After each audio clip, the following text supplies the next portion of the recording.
I'd like to call the meeting of the Community Development Recommending Board to order. The agenda for today is February 19th, 2013. And we're starting a little bit late. We will have our call to order. Your first order of business is going to be to elect your chair, your vice chair, and your... before you go there. Number two. The announcements. Ask me. Madam Clerk, are we in compliance with the open meeting law? Yes, we are. Wonderful. Want to do roll call? Let me do roll call. Okay. Member McCoy? Here. Member Aker? Here. Member Cervantes? Excused. Member LaShawn? Miller, that's Miller, me, Carmen. Member Pappas? Excused. Member McFadden? Excused. Member Hartley? Present. Member McGrath? Excused. Member Asselin? Here. Member Jordan? Here. Member Powell? Excused. Member Guerrero? Member DeSalvio? Excused. Thank you. Okay. Back to number 3 is public comment during this portion of the agenda. Must be limited to matters on the agenda for action. If you wish to be heard, give your name for the record, the amount of discussion, as well as the amount of any time any single person is allowed may be limited.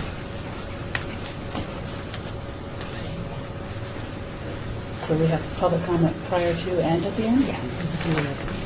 Okay. Any public comments for the record? Seeing none, moving on. We've introduced the board. I'd like to introduce staff. To my right is, Angela Crowley from the City Clerk's office. She's recording all of our minutes and meetings for us. Our Deputy City Attorney, Terry Fonicello, keep us in line. Keep me in line and make sure we don't do anything that violates open meeting law or our bylaws. Myself, Sean Bolster, I manage the HOPWA and CDBG grants and this process.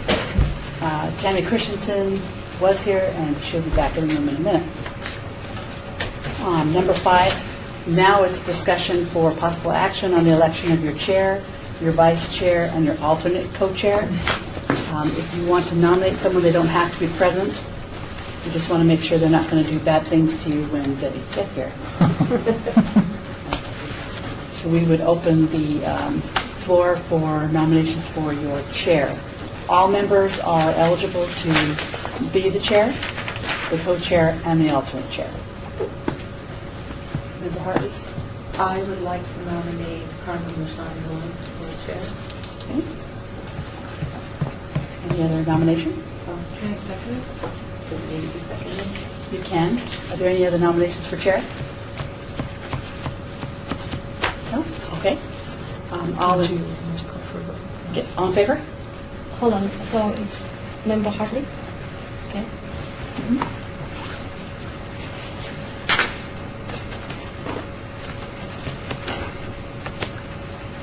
Okay. Call for the vote. By voice, please. By voice, please. Say aye. Say aye. All opposed? Thank you. Record show unanimous at 7. Nominations for your vice chair now. Nominate Ms. Roxanne McCoy, co-chair. That would be Rodney Jordan. Member Jordan. And second. Carmen LaShawn Miller, second. All in favor? Aye. All opposed? Let the record reflect unanimous. And last but not least, hoping we don't ever have to use this person, we need an alternate co-chair. So we need a nomination for an alternate co-chair in the event that the chair and the co-chair cannot be at the meeting. I, Member McCoy, nominate Rodney Jordan for alternate co-chair. Chair. Whichever one it is. Member Guerrero, seconded that. All in favor? All opposed? Let the record reflect unanimous. Madam Chair, the Sorry. the meeting is yours. Do I have script? I'm supposed to read this. Have an agenda. Agenda? Agenda. If we could take just 1 minute, IT is here to Let's call it a recess. call recess for 2 minutes.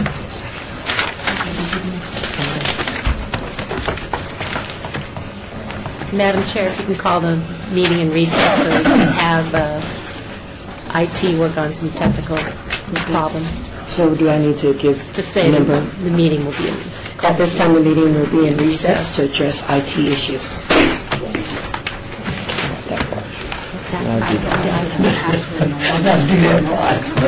Maybe I should have added the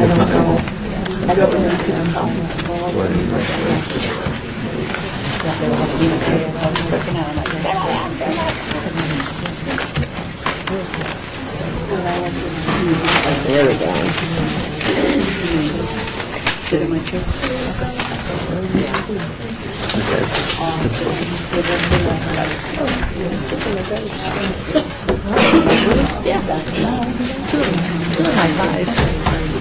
It's looking. Oh, yeah. Now it's not good. Capitalize it? Does I remember? Oh, yeah. That's your birthday. Okay. I got you.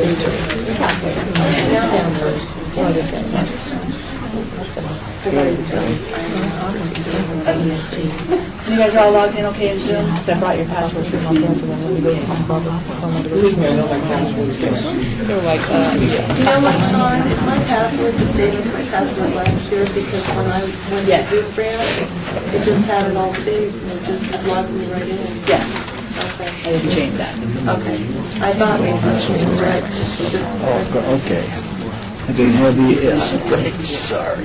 No, that's all right. She said That's where we're at. real specific. I got it right down the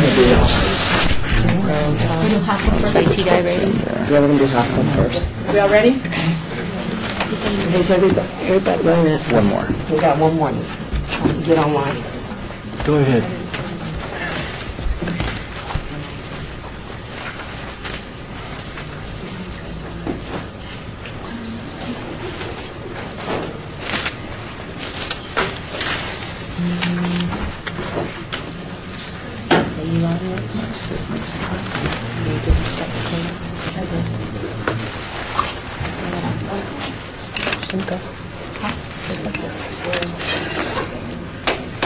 Really, but the voters are responding, but it's taking a while. Well, this one's that's good.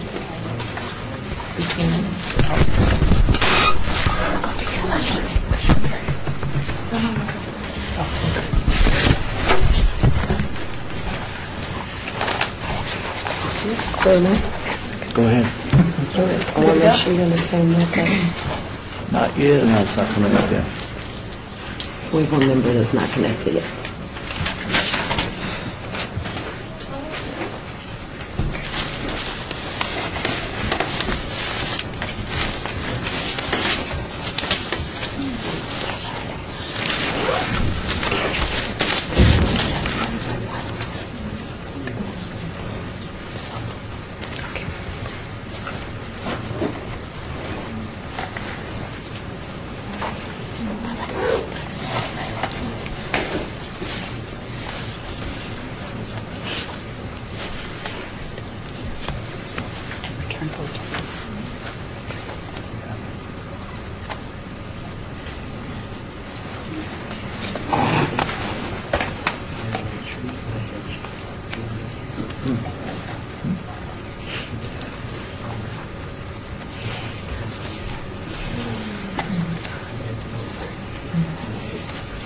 You have a long one?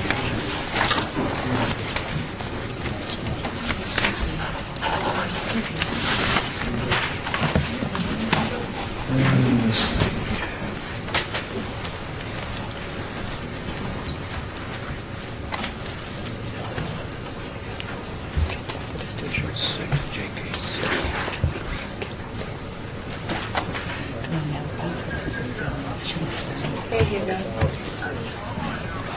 No, I'm in a meeting. That's how I know. Oh, okay. No, we're on a timeout right Password was now. on, something was off. I'm sorry, what? Yes, there's some stuff in the back.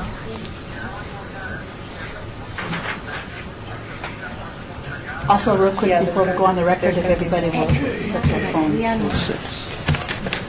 On the record? Yes, yeah, no problem. That was what we were talking about before, yeah. That's it? That's There why you it's go, sir. changed. All right, thank you. Because we're not done. Okay, yeah, I'll let you know when we're done.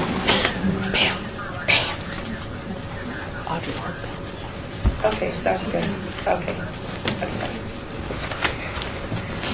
Madam Chair. The meeting will be called out of recess. We're approximately at 2:40 from our IT issues, and I defer to staff to start on agenda item 6.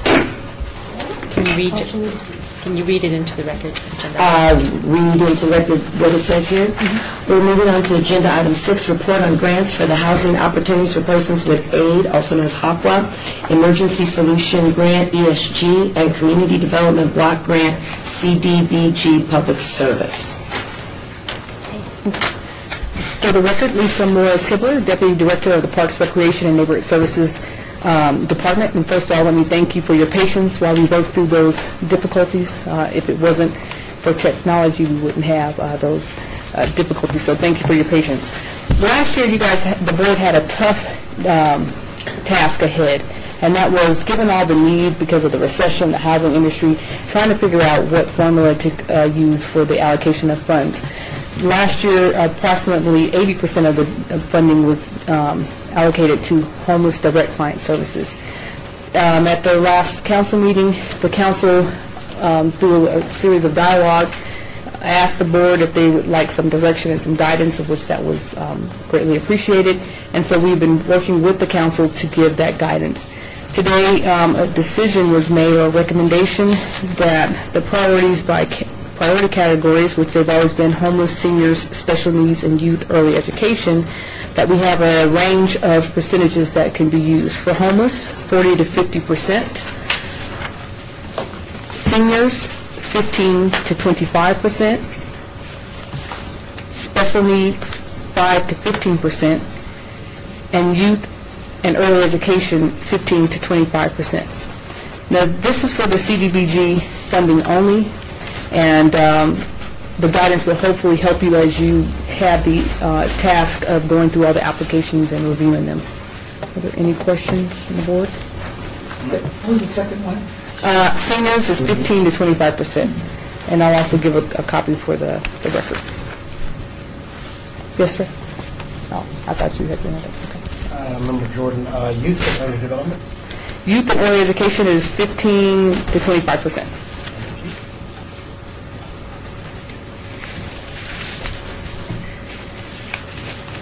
What was the homeless?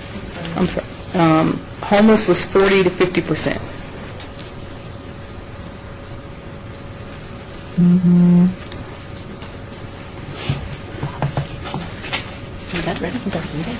Thank you.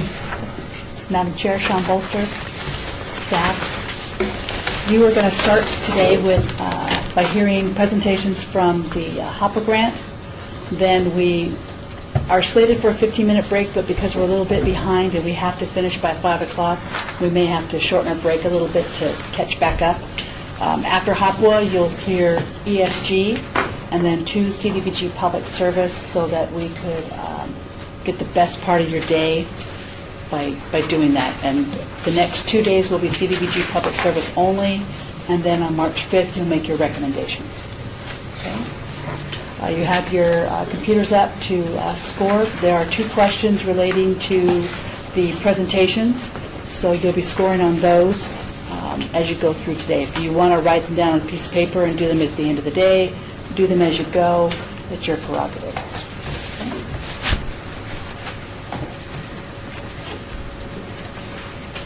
Madam Chair, we're now on item 7. Okay. So, by direction, do I call forth the first presentation? If you can read, just for the record, just For read the the record, line item. line item report on number 7, report on housing opportunities for persons with AIDS, HOPWA, application submitted by Aid for AIDS of Nevada, AFAN, Community Counseling Center, Golden Rainbow, Help of Southern Nevada, and Women's Development Center. Madam Chair, Sean Bolster, staff, if I may. Agencies, you have 10 minutes to make your presentation. You can use your time as you see fit, but what I'm going to do is you'll see my hand go up when you've used 3 minutes of your time, and then 5. After 5, if you're still talking, every minute after that is time the board doesn't have to ask you questions. So I would caution you that at 5, allow the board questions, and then you can circle back around in case you have something else you want to add, because you do have your full 10 minutes.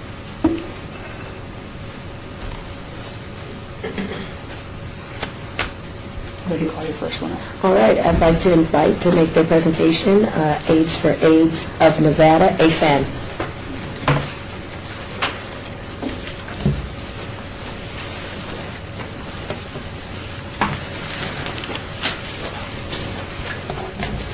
Good afternoon. My name is Antioco Carrillo, and I'm the Executive Director of Aid for AIDS of Nevada.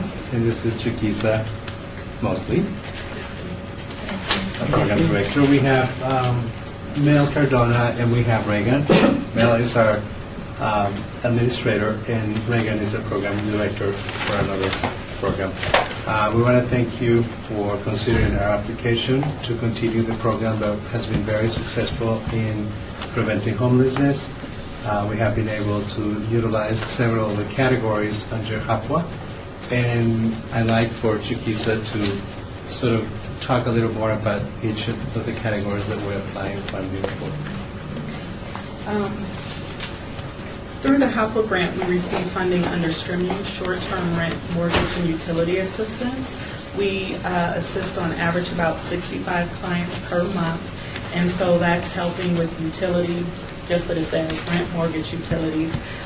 Supportive services, we help approximately 30 clients per month, including their dependents with things like IDs, birth certificates, things that can be barriers into getting in the system, getting into care, and things of that nature.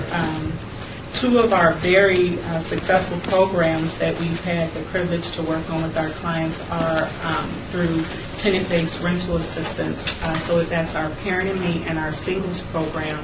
Right now we have about 20 families who receive assistance through Parent and Me with 45 dependents, where we pay a portion of their rent, they pay the remainder, and it's geared towards helping them remain self-sufficient and avoid homelessness. Similar with our Singles program, it's just our singles clients with no children. I'm missing something. What are the other programs that we have for the operations? Permanent housing assistance. Right now, that's to assist clients with credit checks, deposits for move-in. We primarily refer out for those. However, when the other agencies don't have funding or there's something going on where they can assist them, we can use our own funding for that. What was that, a year and a half, 2 years ago, we acquired a housing property, and so there's a group living facility in the front where we house 20 clients who are in danger of homelessness or homeless, and we have 8 units in the back. I said that wrong. There are 12 units up front, 8 units in the back, a total of 20. Those in the front, it's a group living facility. In the back, each of the clients have their own residence. It's like a 1-bedroom apartment. And similar, we pay their rent is it's subsidized through the HOPWA grant that we receive. And so, I was like, yes. What I've seen since we took over the property is that over the last 6 months for the group property, which has been very uncommon in what I've seen with the populations we work with. We've had a steady, like 8 residents in the front units, and because many of those clients were homeless first, they're challenged with other things such as mental illness, co-occurring diseases. You know, it's very hard for them to maintain stable, affordable housing. So despite what we've seen in the past, we've maintained a stable 8 residents up there, and as of February 1st, I believe we were full to capacity. We have a waiting list, I think, of about 5 for there. For the back units, as of March 1st, we will be completely full with those. And so the funding that we received has been a tremendous help in providing stable, affordable housing for our clients.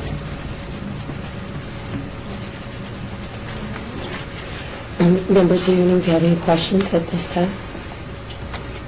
Member Guerrero. Chair recognizes Member Guerrero. Since you're dealing with AIDS, what procedures or support services does AFAN have for their housing clients that are dying or unexpectedly die? In what regards? Like one of them is living in your housing unit and say one of them dies from AIDS. Do you have procedures like grief counselors that help the family or friends? Well, we work very closely with community counseling centers, so a large majority of our clients who don't have insurance or mental health providers, we work closely with community counseling, who you'll hear in just a moment, to refer for crisis counseling.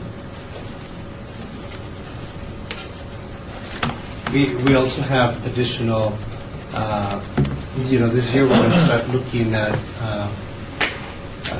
getting more involved and getting more people, encouraging them to access all the services, not just, when they come into the residence and they live there, but we're going to be more proactive in making sure that they keep up with their mental health conditions and with their medical care.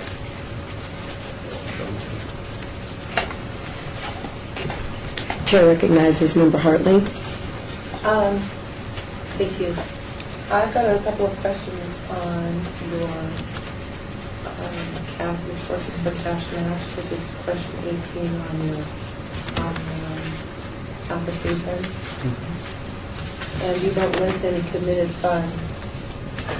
And I wanted to ask you about that. And then you also list $2,268,475 in other, but I couldn't find that in your budget,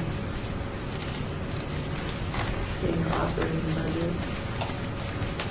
So I was wondering where that came from, the $600,000 that came from cash. The $600,000, usually is about fundraising.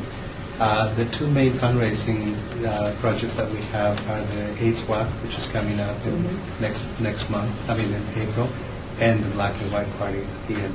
And both of them sort of average around that much, 500 and something thousand.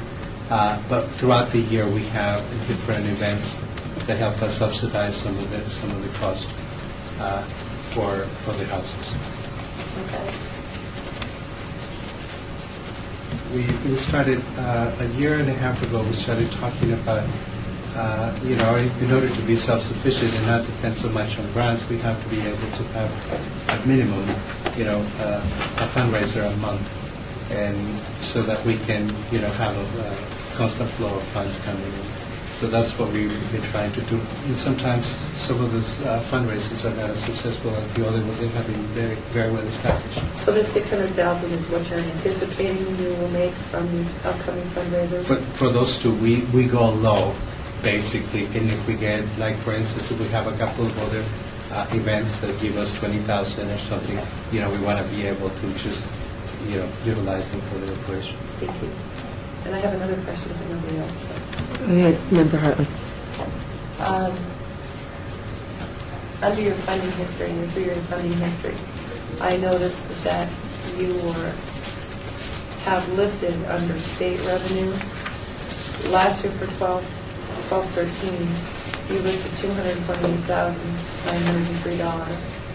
You have projected $797,270 And so I was wondering if you could explain to me why you anticipate such a huge increase in your state funding.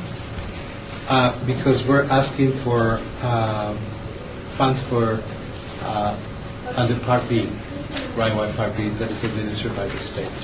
Oh, okay, and you haven't applied for that No, before? we hadn't applied for that before. It was not available. So this year we applied about that amount, and we're waiting for them to decide on how much funding they're going to be able to release. Okay, that would explain it. Thank you. Got a minute left. Are there any other questions by members? Chair recognizes Mr. Jordan. Thank you. In regards to collaborative efforts, what are some of the other folks that you collaborate with in order to sustain some of the operating expense and fundraising? Do you do anything with other venues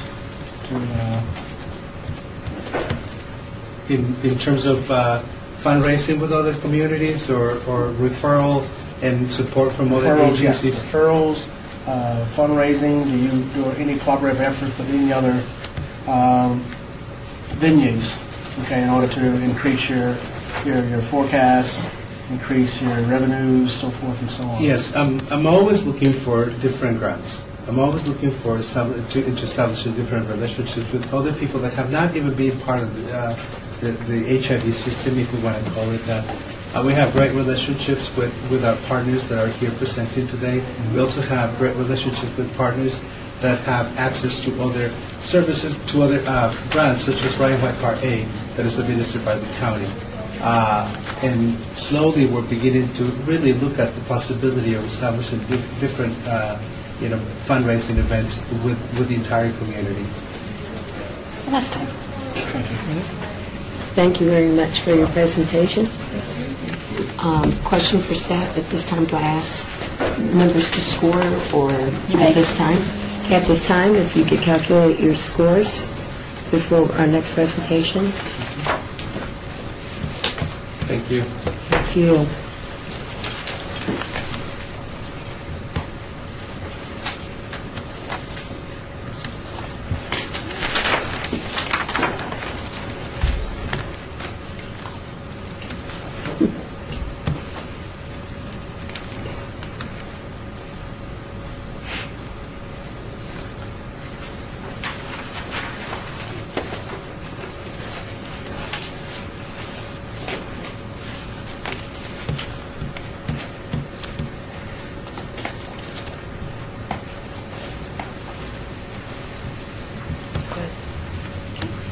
Members, are you ready?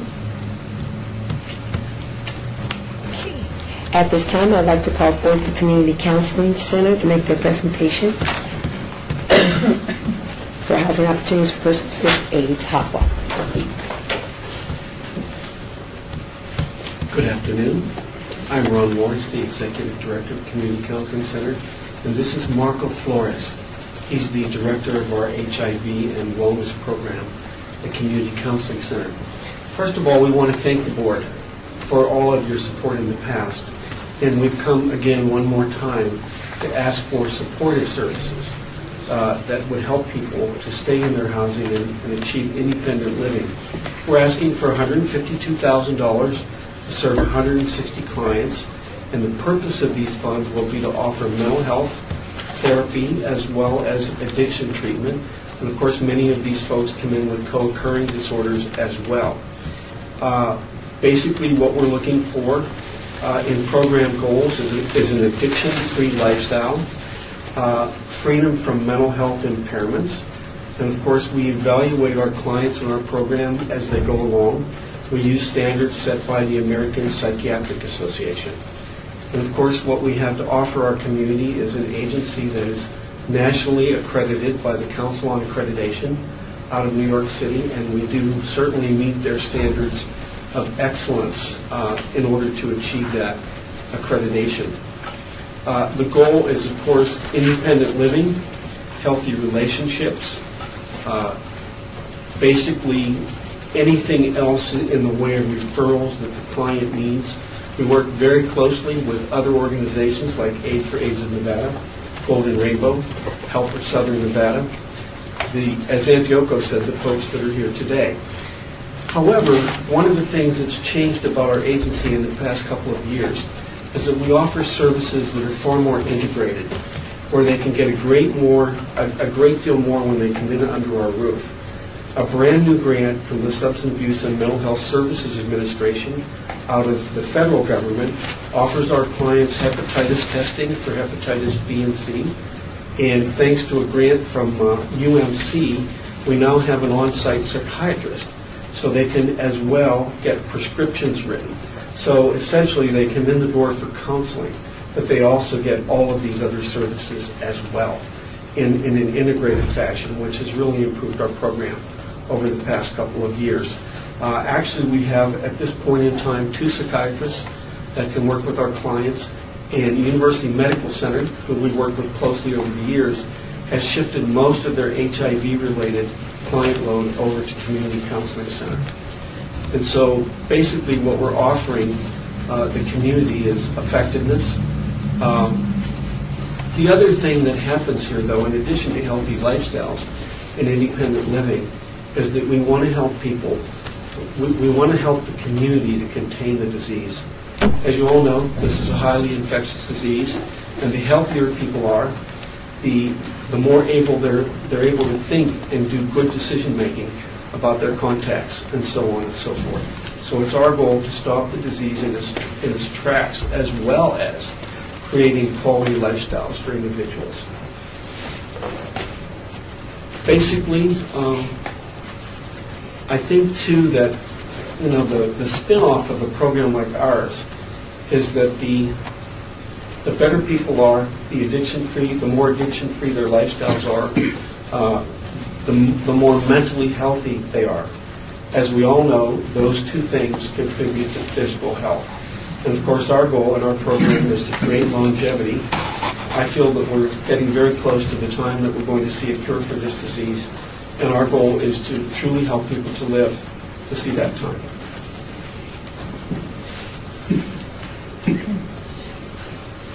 Any members have questions for community, excuse me, I'm reading it crazy, Community Counseling Center? Member Guerrero has a question. Member Guerrero, go ahead. Chair recognizes you. On your 990 that was submitted, I noticed that Antioco was on there. Is he part of your staff? Not anymore. Basically, at some particular point in time, we still may merge the 2 agencies, but right now he is the director of Aid for AIDS in Nevada, and once in a while he comes over and does a special job for us, like working with the staff and supervision, because he is a clinician as well, and the agencies are very closely joined in our work together. Thank you.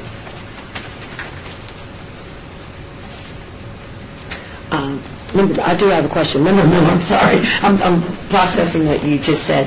If I remember correctly, last year when you came before us, that was something that was in the works in terms of your partnership and your memorandum of understanding, if I remember correctly, because that was a joint plan in order to provide the mental health services as well as the housing in order to create some consistency. So I'm assuming that that's a step towards that. Yes, and it's certainly something that we keep on the table. One of the things we realize is it's a far more detailed process than we ever imagined, bringing 2 nonprofit organizations together. But when I think about it, we actually work as though we're one right now. And so there are no barriers between the 2 agencies whatsoever.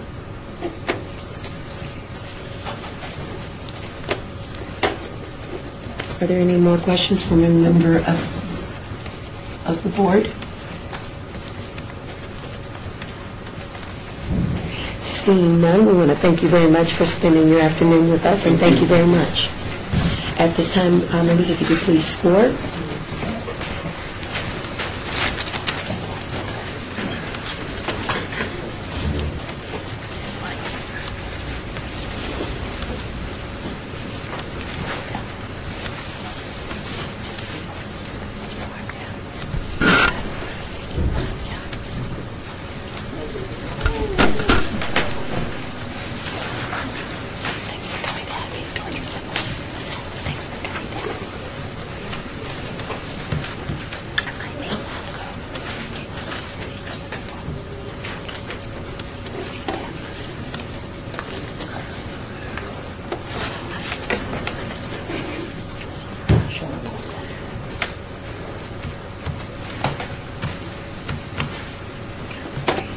Everybody okay? With that, I'd like to invite forward for their presentation at this time, Golden Rainbow.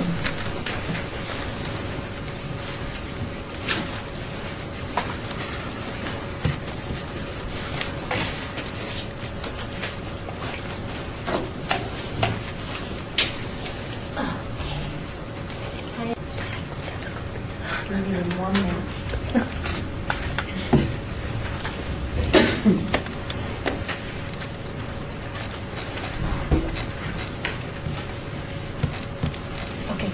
Should we state her name again, please? Okay. Can you state your name, please? Sure. My name is Leah Carrasco-Zanini, and I'm the Executive Director for Golden Rainbow. And this is Osvaldo. Golden Rainbows have the privilege of serving him, so he's going to be chatting with you all as well about that. And I want to thank you all for allowing us to speak to you today about our programs. Golden Rainbow is requesting just over $87,000 this year for our Living with AIDS housing program. For 26 years, we've been committed to the idea that stable housing is an essential need for people that are living with HIV and AIDS here in Southern Nevada. We still operate 10 units, and we house anywhere from 20 to 25 people every month in those units. Our application is very similar to last year's. Difference being is we did request some additional funding in the permanent housing placement category to assist clients, even more clients with first month's rents and also security deposits as well. And that's just to stabilize them and also to help keep them medically adherent as well. I'm going to turn it over to you and kind of tell your story. My name is Osvaldo. I'm newly diagnosed. I went to the doctors. I didn't think that I was that sick. I started feeling really bad. So the doctor told me not to go to work. And so I got behind all my bills. Everything was just going downhill. I got referred to so many places. Nobody could help me. Finally, I gave up. My friend told me, no, you're going to go one more place. It might be the last place. He just passed away. Because of him, I got referred to Golden Rainbow. I was just going to give up. Well, everything was better for me. I didn't know what I was going to do. And I'm still trying to get better, but since they helped me out, hopefully I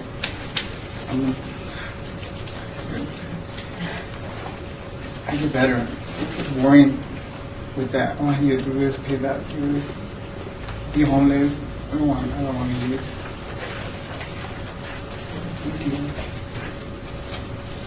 think we'll open it up for any questions. Chair recognizes Member Guerrero. First of all, I'd like to thank you for coming in. That was very brave of you. Hopefully, you'll get better with the assistance that Golden Rainbow is providing. My other question is, does Golden Rainbow accept clients with pets into their housing programs? No, we do not. Just it's kind of tight quarters and with our apartments. We do have a 3-bedroom home and a 2-bedroom townhouse that we do allow for, but the apartments are pretty small, so we don't allow it there.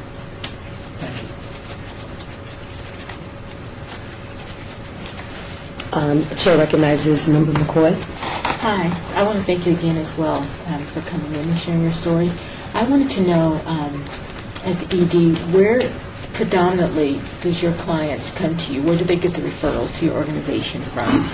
Oh, well, as the two previous EDs mentioned, we all work extremely closely together. Most of our referrals, I would say, would come from APAN. Secondly, probably Community Outreach Medical Center, but we're working closely with them. We're close with the nurses at the Emergency Wellness Center. So when we have units that become available, we kind of put a call out to everybody to let them know to please make sure you're sending your clients over assistance. Thank you. Thank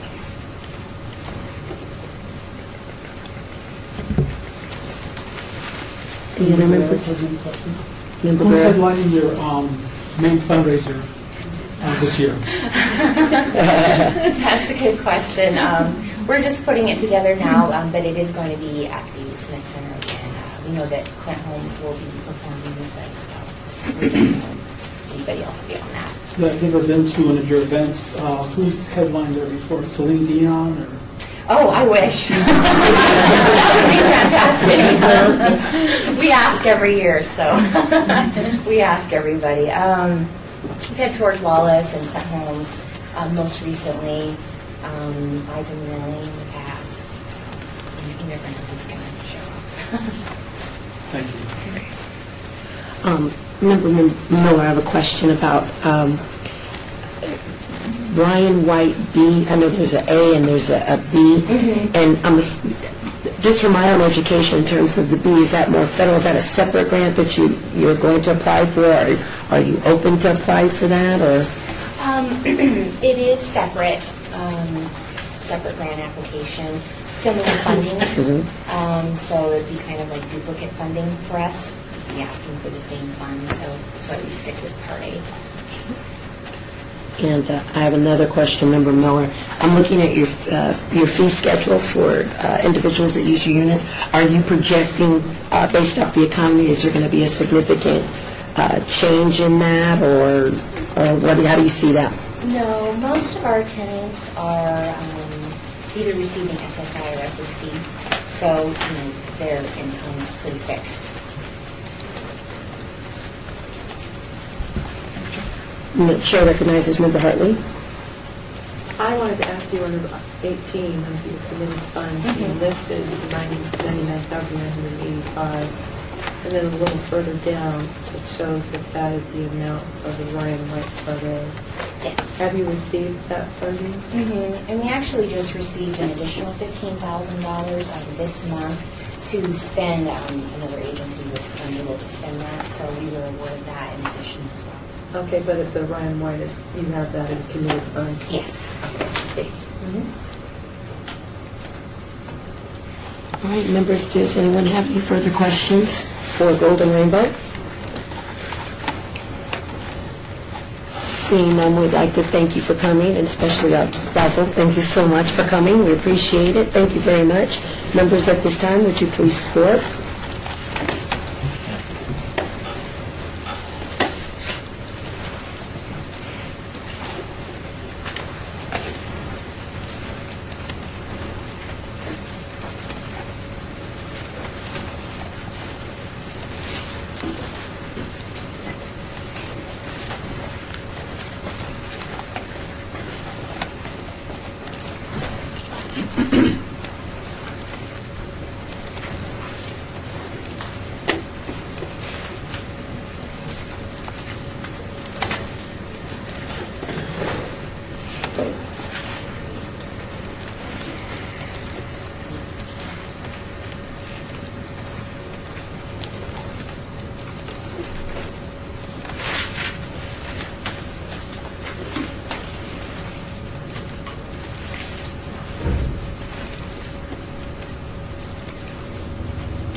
That was a slow one. I'm not sorry. That was very slow of me.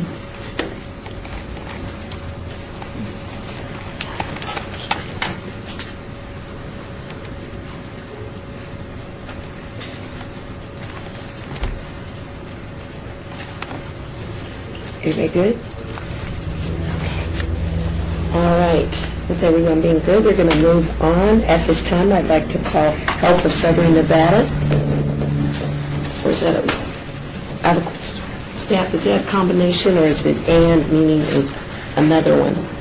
Because I'm so used to seeing the comma in front of the and, sorry. No. Okay. Thank you. Thank you for that clarification. Hello.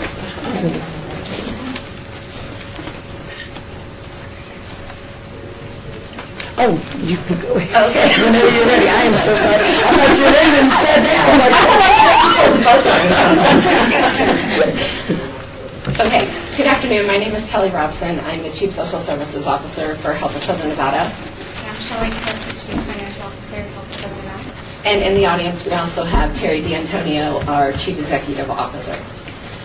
So our application this year is to, pretty much the same as last year, to fund the HOPA cards, the food cards for the homeless clients with AIDS coming in to Help of Southern Nevada to help supplement their dietary needs. So the clients are coming in and they have an actual nutrition plan that they need to follow. And it's just more healthy ways of eating for clients who have this disease and may have other medical issues. So it's really focusing on being able to meet those needs by giving them these cards.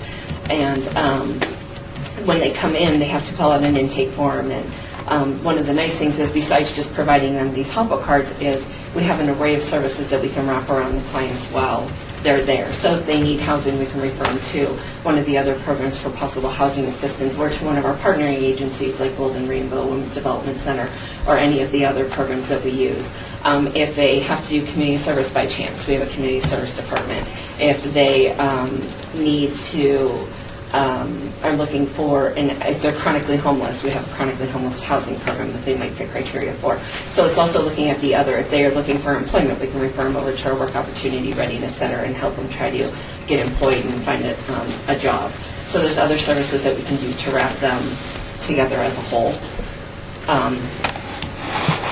And then they can come back every 3 months to get more cards. So they can actually get services 4 times within the year. They just need to bring back their all their receipts to show that they've actually spent the money on what they needed to spend it on and haven't used it for anything else. And with them, if they haven't, we do have a sanction program that, if you haven't brought them, then we can sanction you for, say, 3 months, and then you can come back again and then get them again. So that's pretty much it.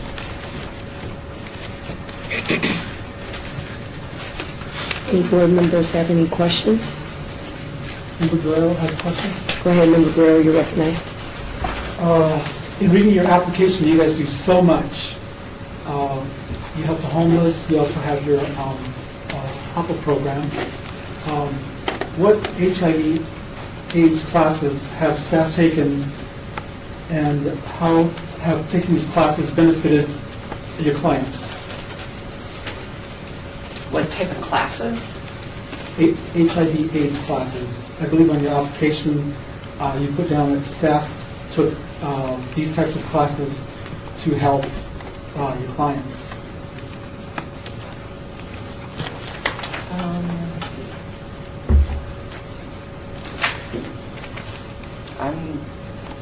I know our staff do, they may have done some essential learning classes online, but as far as having actual training classes that they've actually attended, I'm not aware of classes that they would have attended.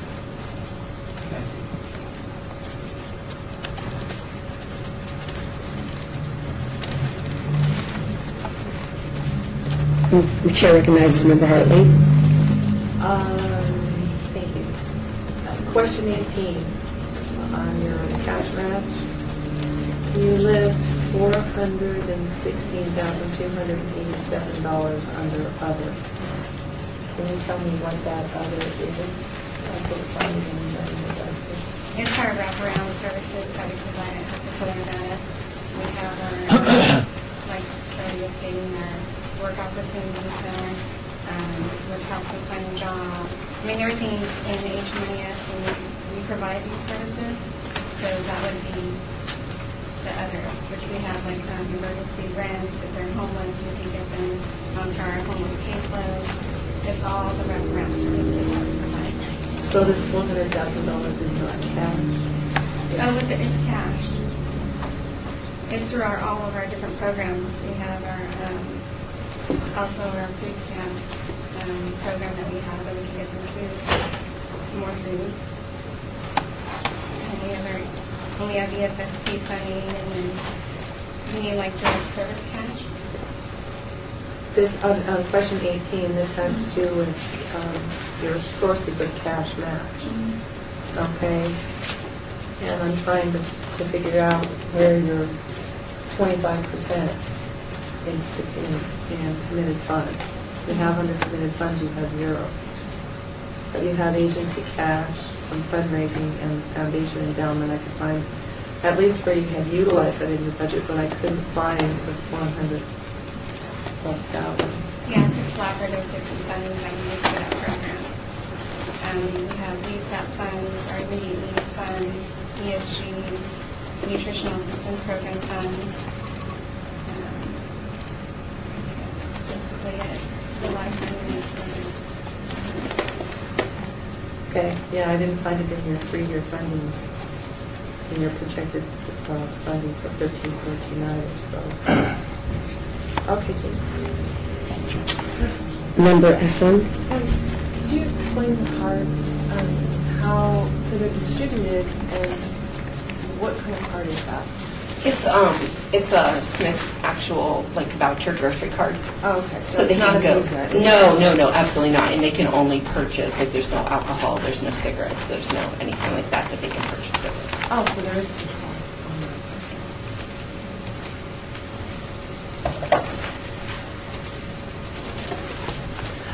Chair recognizes Member Guerrero. Going back to my question, it's I found a question on number 15, lists by employee names. You list the employee's name, and then at the end it says Has taken. Has completed several different classes regarding HIV/AIDS. And after we saw it after you asked actually, and I would have to check to double check, but I believe we're signed up with an Essential Learning. It's a actual program that Health of Southern Nevada pays for through I believe it's through our Nevada 211. And so we have so many users on it, and you can actually go in, and they're accredited trainings that you can actually take online, and then they print out certificates. So, and Andrea, I believe, has done numerous ones on HIV/AIDS. Thank you. You're welcome.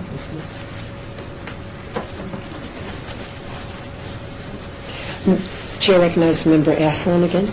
How many people circulate back to the system?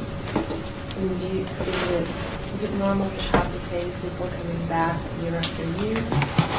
Or Right now, we're seeing quite a few new ones. We are seeing quite a few new ones, and I think it's just with the economy and everything that more people are coming in who have never utilized the HOPWA services before. But it is actually normal for us to see, they know when, okay, it's 3 months, I know I can go on this date. So it is pretty normal to see the clients kind of go through on a constant basis. But right now, I can say we are seeing a lot more new clients. so that makes your numbers go up? Yes, unfortunately. I wish I could say they were going down. So is there hope for somebody comes to you? I mean, is there hope that is it just simply that they're just going to be going through the system over and over? I don't think so. I mean, have people graduating that feel a sense of that they've got up and out of this.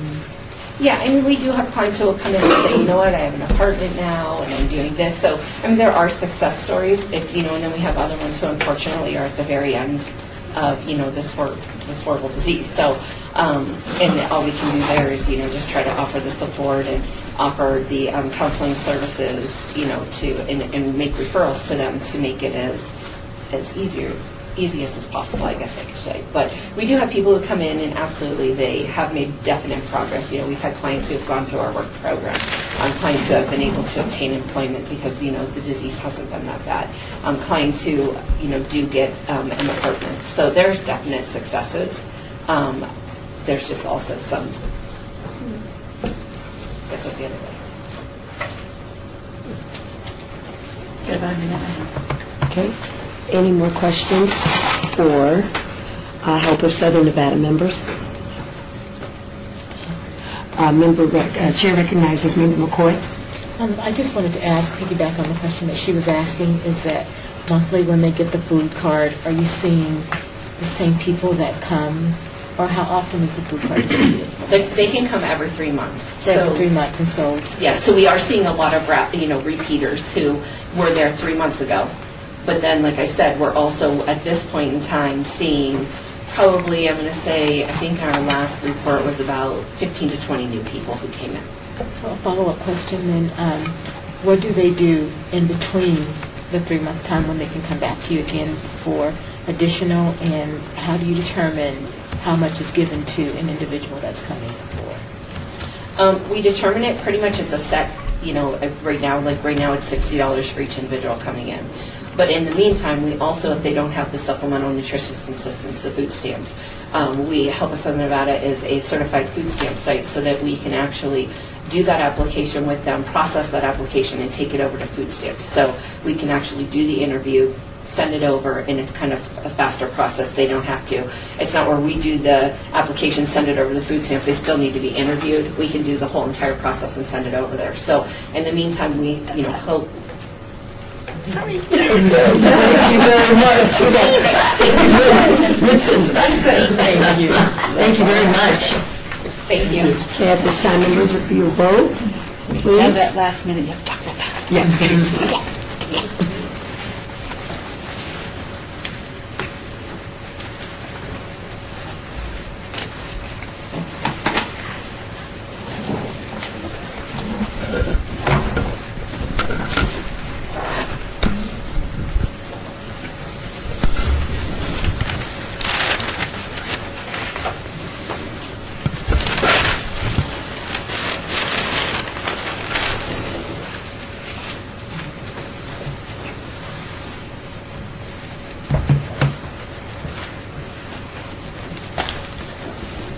Did you want something?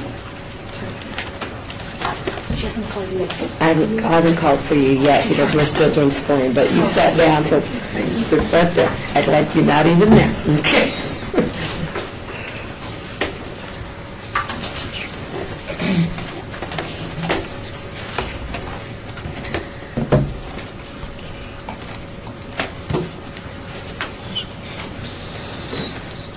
Members, are you ready for the next presentation?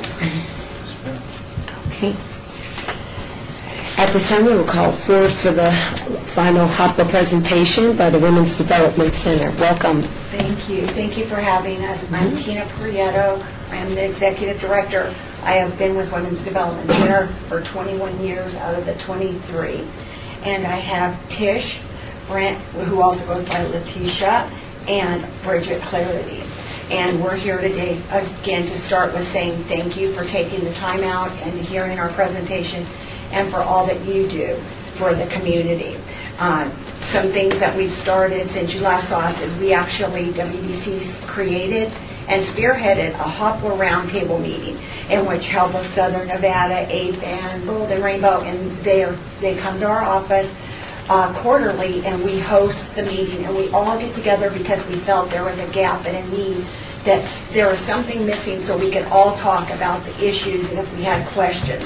So that's very well attended, and it's proved very beneficial. Also, we provide the apartments, and something a little different is because we own, well, the bank owns it, but you know how that goes. We have the power of the apartment, so we do HQS, which is very strict, where we know they're not moving into something that's below standards. These apartments have to be at a certain level, and we prevent the homelessness. If there's an issue, like they need something waived or they can't pay the full rent, we are able to do that, or they can't pay the deposit. We have that flexibility where others might not be able to. Also, our maintenance men are 24/7. They're in their apartments. We help with the light bulbs, the filters, the batteries, and smoke detector, all those little extras. And we're in there and see if any of the clients need anything. But again, the real thing that we have, the real success, is Tish, who has graciously said she would speak today. And I'll turn it over now to Tish. Hi, Letitia.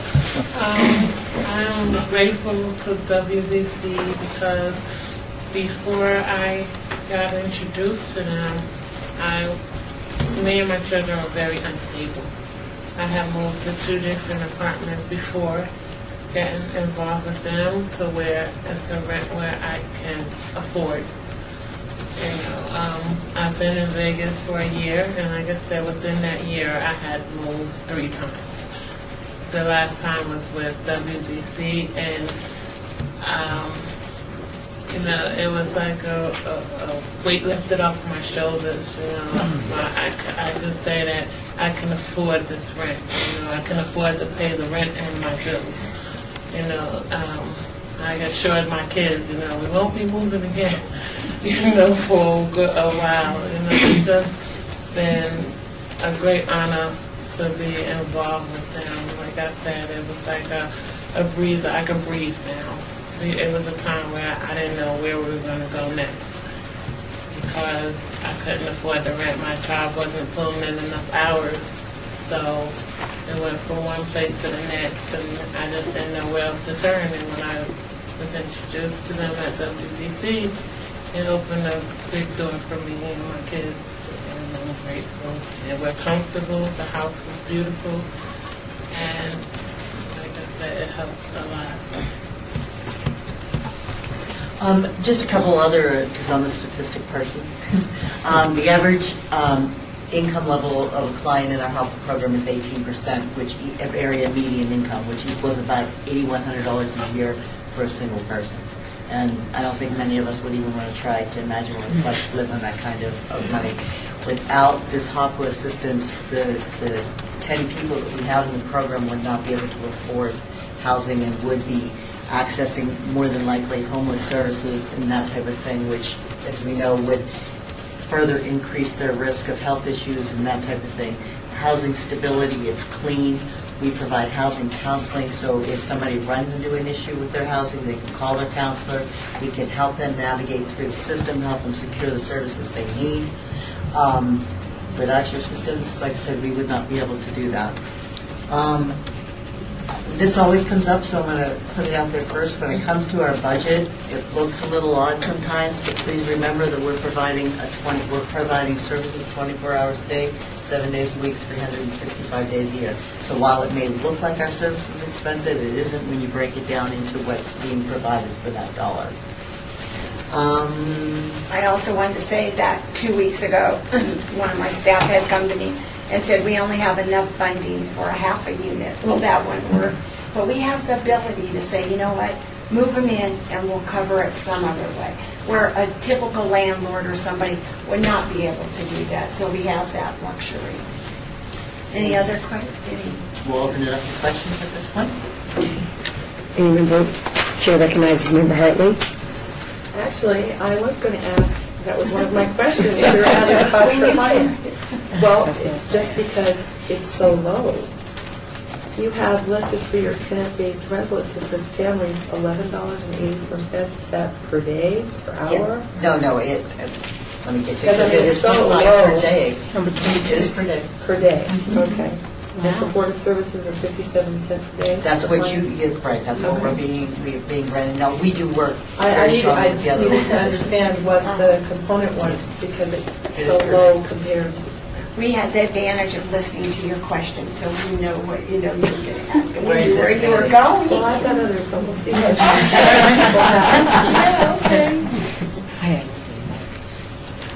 Chair recognizes Member Asplin. How many women are on the waiting list?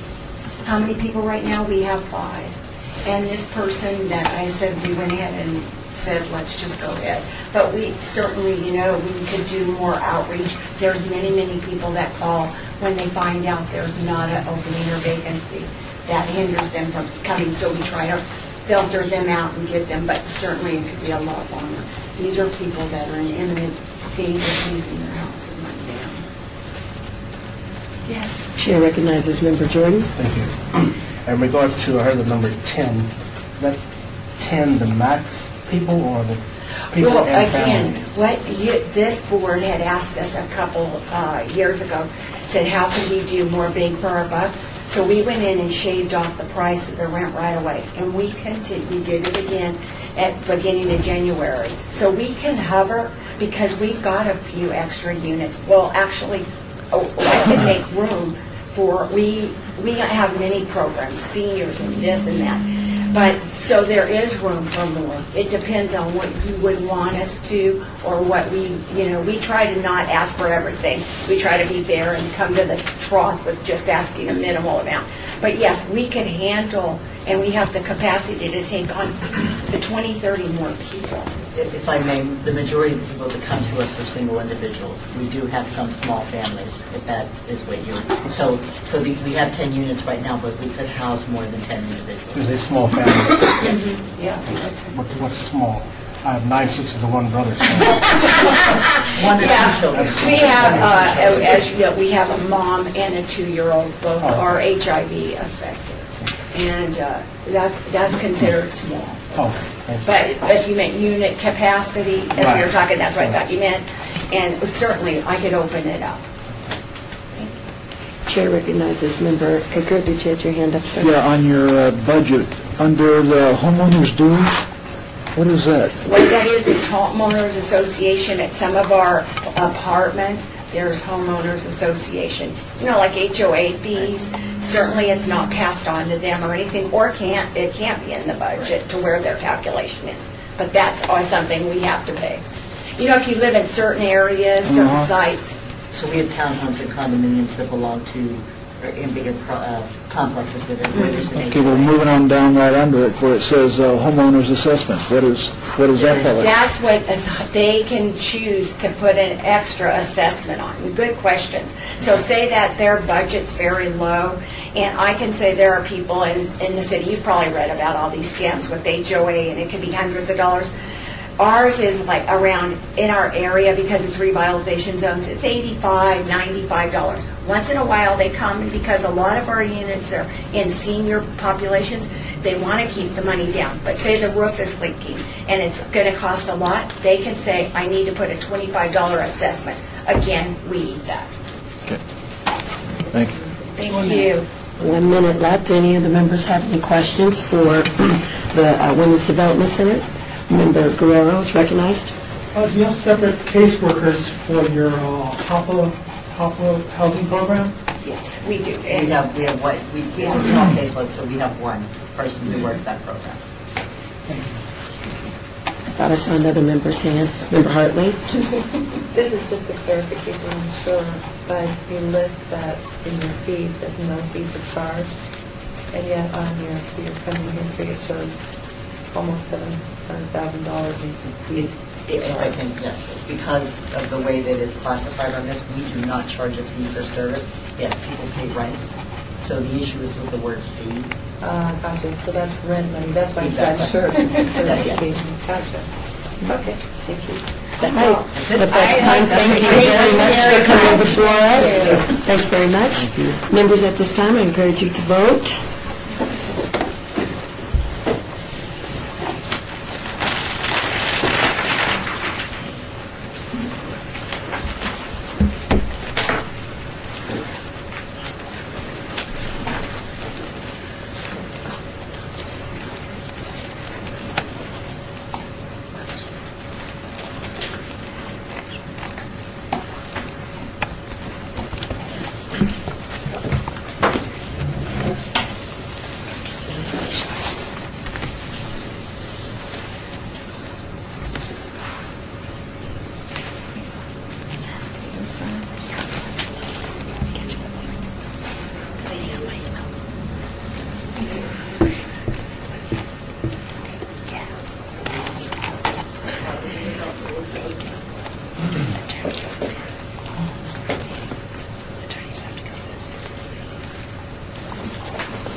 Madam Chair?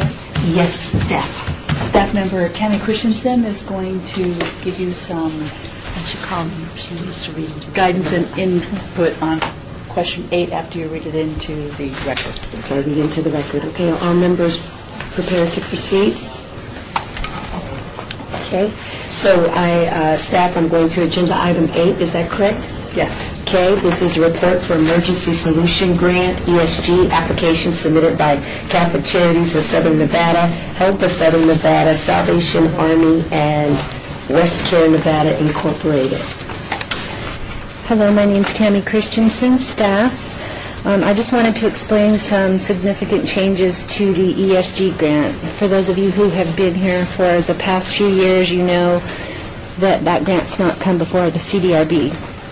There's been an earmark on that for the 5 agencies that have qualified as an emergency shelter and been licensed as such for the past, I would say, 3 or 4 years. We've just allocated that out for emergency shelter. HUD has changed it through the HEARTH Act to the Emergency Solutions Grant, and with that came some significant changes. So you'll see that 4 agencies applied.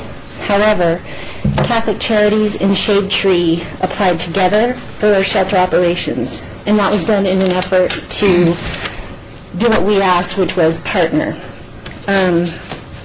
That is no longer a requirement, so we're going to give you a spreadsheet that will show you that they applied for Shade Tree $36,100, and then Catholic Charities $61,107. So between those 5 agencies, they've all asked for shelter operations funding. The additional 3 categories under Emergency Solutions Grant, which ESG is now called, are rapid rehousing, rapid rehousing, homeless prevention, and street outreach. So you'll see that budgeted on each of theirs, and we're going to give you a spreadsheet before you do your recommendations that will show you how much the maximum is within each of those categories. And on the recommendation day, if you have any questions, you can ask me. So they kind of made it easy on you because only one agency applied for everything. And so if you have any questions, you can ask me now before they present. But to be clear, there are 5 agencies. Shade Tree and Catholic Charities will come up together, but they both applied for shelter operations. Okay. Sean wants me to read the amounts into the record. Rapid rehousing, the maximum is $125,000. Shelter operations, $112,000. Homeless prevention, $27,000. And outreach, I don't have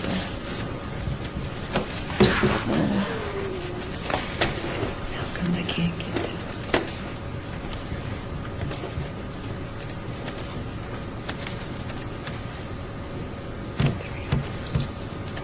What was the first one again? About 125? Rapid rehousing. And we'll give you a spreadsheet. Okay. Street outreach is $60,167. I'd also like to say that we went from $204,000 a few years ago just for ESG shelter operations, and we split that between the 5 agencies, and now that amount's gone down to $112,000 for those same 5 agencies. So that's what you're looking at. Oh, I apologize. Emergency shelter is $72,200 for the max. For all 5? For all 5. For all 5 organizations? That's correct. When we did this, we had to tell HUD what our action plan, staff Sean Bolster, back in late 2011. Late 2011, we had to tell them how we were going to spend the money without really knowing what the final regulations were going to be. So we broke all of this up into categories based on the guidance that we had with the interim rules.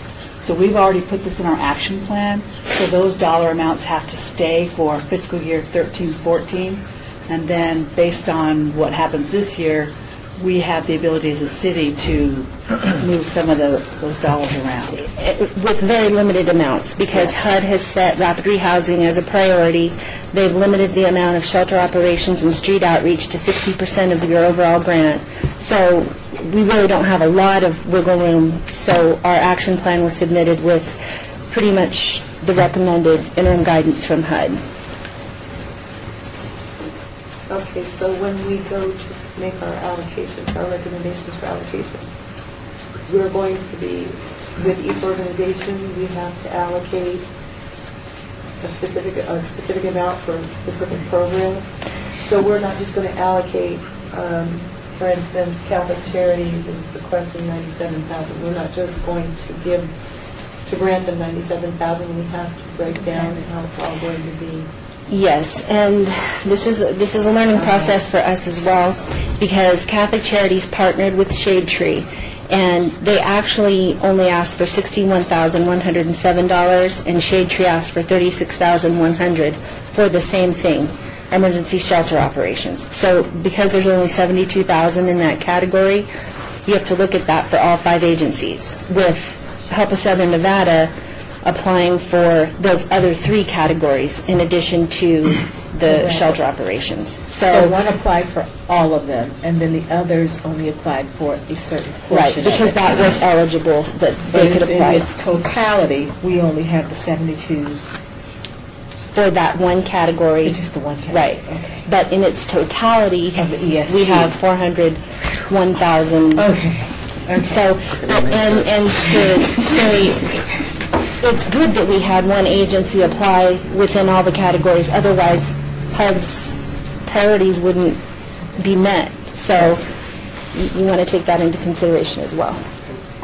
Member Jordan, my question is when will it be reflected in order for us to make a sane decision on the numbers that has changed our thinking process with these applications? I think that once they're done giving their presentation, you'll rate them on their presentation today. Staff will email you a spreadsheet, and then we can show you what they received in the past, and then now what that percentage is that they're asking for now, and we'll break it down and we'll separate Shade Tree out, because we had a process this past year, and it was we pulled together a smaller committee, and we did award funding and realized that partnerships was not the way to go. The agencies weren't going to do that.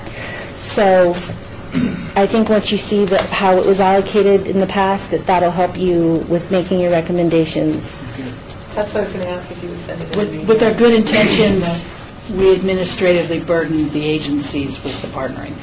Because that was the buzzword last year. Yeah. We partner with And it just doesn't work. There's not enough funding, in our opinion, to partner. Collaborate and actually providing services. Yes. Collaboration's good. Dual funding, not so much. But it's very important that the board understands that while one agency applied for those other categories, and you'll award those accordingly, but within that 72,000, you've got to look at all 5 agencies to allocate that funding. Okay. So, okay. Thank you very much. If it was easy, it wouldn't be fun.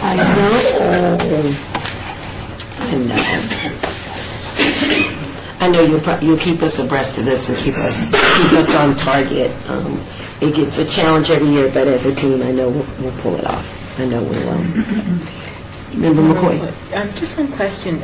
You said that Shade Tree had partnered with Catholic Charities, but they're asking for their funds separately. So is there going to be something different for us to grade them on since they're not on this list? Or are we just going to... It'll be part of Catholic Charities. Yeah, they're application. going to come up and present together. So you're going to have to look at them as a whole. But we're going to allocate separately. You have to fund them separately. Okay, I think I'm getting it. Yes, it's one approval, but within that approval, you're going to have to say Catholic Charities gets this, Shade Tree gets this, if you would like to approve for both. Okay, but in the process of doing grant application, we will grade them under Catholic Charities. Yes. Got you. Really good. I'm sorry. Clear as mud. Yeah. Did you get it, ma'am? Yes. I do. Okay, with that being said, staff, do I need to reread this into the record, or can we just go ahead and call for it? Okay, at this time, I'd like to extend an invitation to Catholic Charities of Southern Nevada to present to the board at this time. And Shade Tree. Thank you for clarification. Thank you.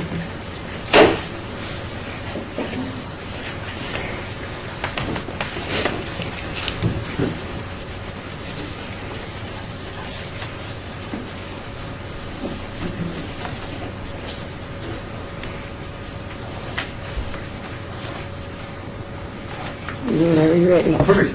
Good afternoon. Thank you for the opportunity to be here today. My name is Philip Hall, and I'm the Vice President of Plaza Services for Catholic Charities of Southern Nevada. And joining me today is Paula Forbes, our Assistant Controller. And I'm Marlene Richter, the Executive Director of the Shade Tree. Catholic Charities and the Shade Tree are very excited to be collaborating on the submission of this grant application. Together, we are requesting $97,207. It is estimated that 1 in 6 people within the city of Las Vegas are struggling with hunger issues. Catholic Charities is seeking funding for the operation of our St. Vincent Lee Dining Facility. Since 1965, we have been providing hot, nutritious, well-balanced meals made from scratch using a variety of donated and purchased products to men, women, and children in need. There are no requirements or affiliations for clients to receive this basic human need. We offer our meal to anyone that comes to our facility. This service has been provided uninterrupted for more than 48 years. We have never missed an opportunity to provide this basic necessity of life. Catholic Charities serves between 825 to 1,000 meals daily between 10 a.m. to 11 a.m., 365 days each year during our community meal. Meals are provided to men, women, and children living in shelters throughout the city of Las Vegas, including hundreds at our own shelter. The objective of our program is to provide healthy, well-balanced meals to those in need, to help fight against hunger and malnutrition within our community, and to restore dignity and self-esteem. Catholic Charities is dedicated to providing help and hope to those in need, regardless of race, religion, or creed. We have been in operation since 1941, more than 72 years, partnering with the city of Las Vegas to provide social service programs to individuals and families of all ages and faiths. As a not-for-profit 501c3 agency, Catholic Charities generates its revenue from private community donations locally and grants. 100% of our revenue is used for services within Southern Nevada. As an agency, we are very proud to report our administrative costs are approximately 10%, with 90 cents of every dollar going to direct client assistance. I'd like to thank you on behalf of Catholic Charities for your time this afternoon and for the opportunity to provide this brief overview of our St. Vincent Lee Dining Facility, and for your passion this afternoon for providing help and hope to the men, women, and children in our community that need our support. And now I'd like to turn it over to Marlene. Well, thank you for the opportunity to provide this collaborative application. As soon as we heard that it was an opportunity to collaborate, all this is doing is putting into writing what's been going on for many years. In 1992, the Shade Tree moved to the campus of Catholic Charities, and then about 13 years ago, we got our own building and moved across the street. In these very trying times, we've sheltered more women and children than we ever imagined. And for this proposal, we expect to be able to serve about 3,500 women and children. That's more than 1,000 children per year. So all 3 meals are provided: breakfast, lunch, dinner, snacks when they get back from school. This shelter operations request is specifically for the utilities.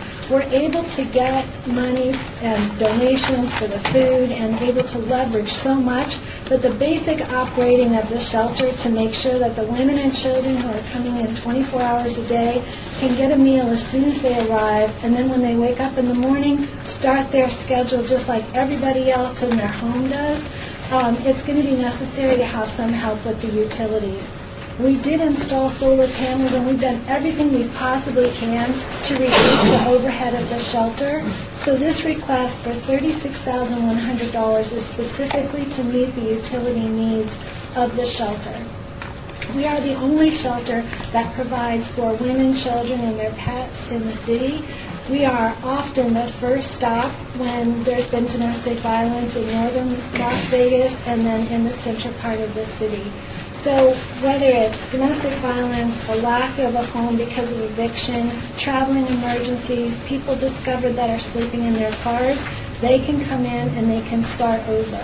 And it's not just shelter, it's a program to help them get back on their feet. Currently we have a 78% placement rate back into permanent or transitional programs in our community. And so thank you for the opportunity to present, along with Catholic Charities, this proposal for shelter operations. Are there any questions for either of us? Chair recognizes Member Guerrero.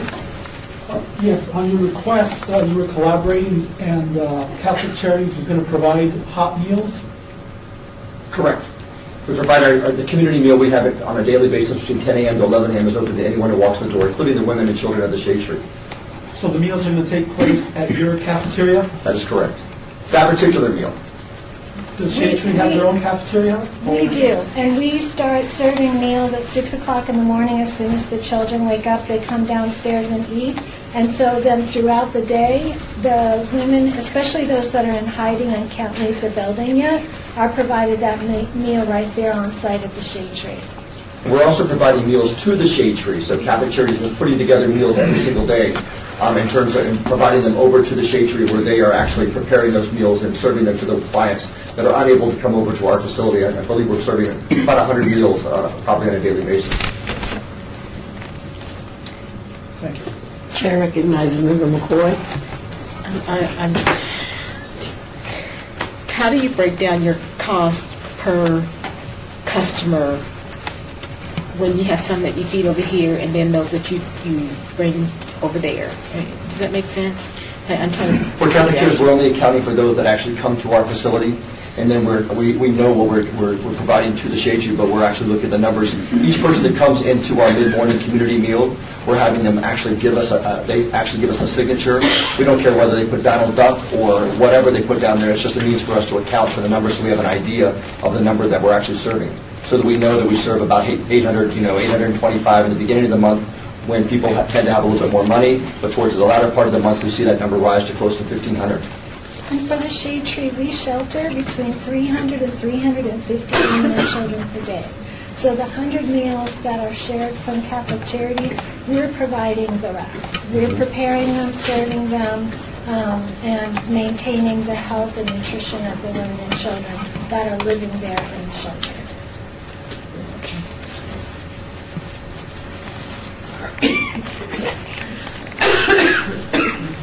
Any members have any further questions for Catholic Charities and Shade Tree? Chair recognizes Member Guerrero. Yeah, in your application, on your memos of understanding, you're also providing food bags to the Epicenter on the Parkway and the Colorado River Food Bank. That is correct. Through our social services, so we have MOUs through our social services programs for those particular organizations, and we do partner with them. Do you provide food bags to any other organizations besides them? Actually, we do. We provide food bags to Nye County as well. So we have through our different funding sources. Then that's through our Emergency Food and Shelter Program, through Nye County EFSP. We're able to get some funds, and we share it with Our Lady of the Church out there in Nye County, and they work with the veterans out there to provide bags of food to those in need in Nye County.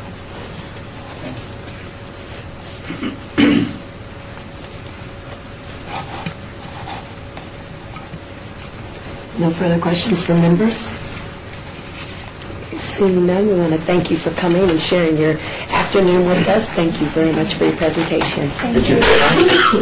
Chair, Tammy Christensen, staff, I'd like to clarify that the original amount that I gave, $112,000, that is what is the accurate amount. We pulled up the last year's funding, and just to be clear, because Catholic Charities applied for $97,000, and I don't want them to, you take it into consideration that 112 is available, not the 72 that we corrected with. It's actually 112 in shelter operations category. Thank you. And just for those of you that returned, it's a pleasure to see all of you back. It's a pleasure to see the returning faces as well. This is a committee that's been very near and dear, and I know your passion is out there, so thank you for your time. Thank you. Thank you. I have a question for staff. As I'm looking on my scoring page, as I encourage all members to score at this time. Is this supposed to calculate up, or where it says administrative scoring questions? Administrative scoring questions are staff questions. So when our scores are put in, it'll calc it up. It'll calc it up? Yes. And it's on mine, okay. I just want to make sure that I was clear. Okay, thank you. I have a question for staff also. On some of the scoring, we had zeros. Why did we have zeros on that? Because did it pertain to what they were applying for? There's about 3 of them that come up as 0. There's no number whatsoever. 3, 4. We'll fix that. 5. Yeah. I thought it was because of the... We're being polite. There's zeros on there, and I thought maybe it didn't have anything to do with that. The application. We'll go through and fix that. Okay. We'll look at it and see if we just forgot to turn something on for you. Okay. Sometimes that happens. So we'll fix that. Also, just kind of out of curiosity, it's numbered 1 through 8, and then the next one's 12. Yeah. They are wrong. Yeah. I'm a little special. I didn't I think feel real about special this. today. I thought maybe we had to change the questions for the board because we never did this before. And I think that may have been what happened. I'll look at that. I apologize. I just figured you had kind of tweaked it. Yeah, we were probably in the middle of tweaking it and didn't finish the thought on ESG, so we'll fix that for you. Because also on the street outreach on question 7 says there's a possible of 15 points, but it only goes to 5. We'll fix it. Okay, we just wanted to We just want to see if you're paying attention. All right. And you see, we are. You passed. And for the record, I would have asked those questions, but after the dissertation we had earlier, I'm thinking, I will fix those as lead on this part of the process. It's my responsibility to make sure that was done. So Wonderful. I will fix it. Thank you very much. Members, are we prepared for our next presentation? Okay. At this time, I'd like to call before us Health of Southern Nevada to make their presentation. Thank you.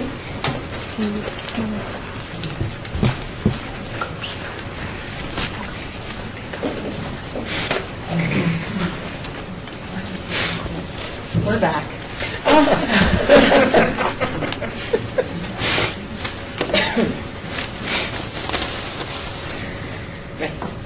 Whenever you're ready. Yes, ma'am.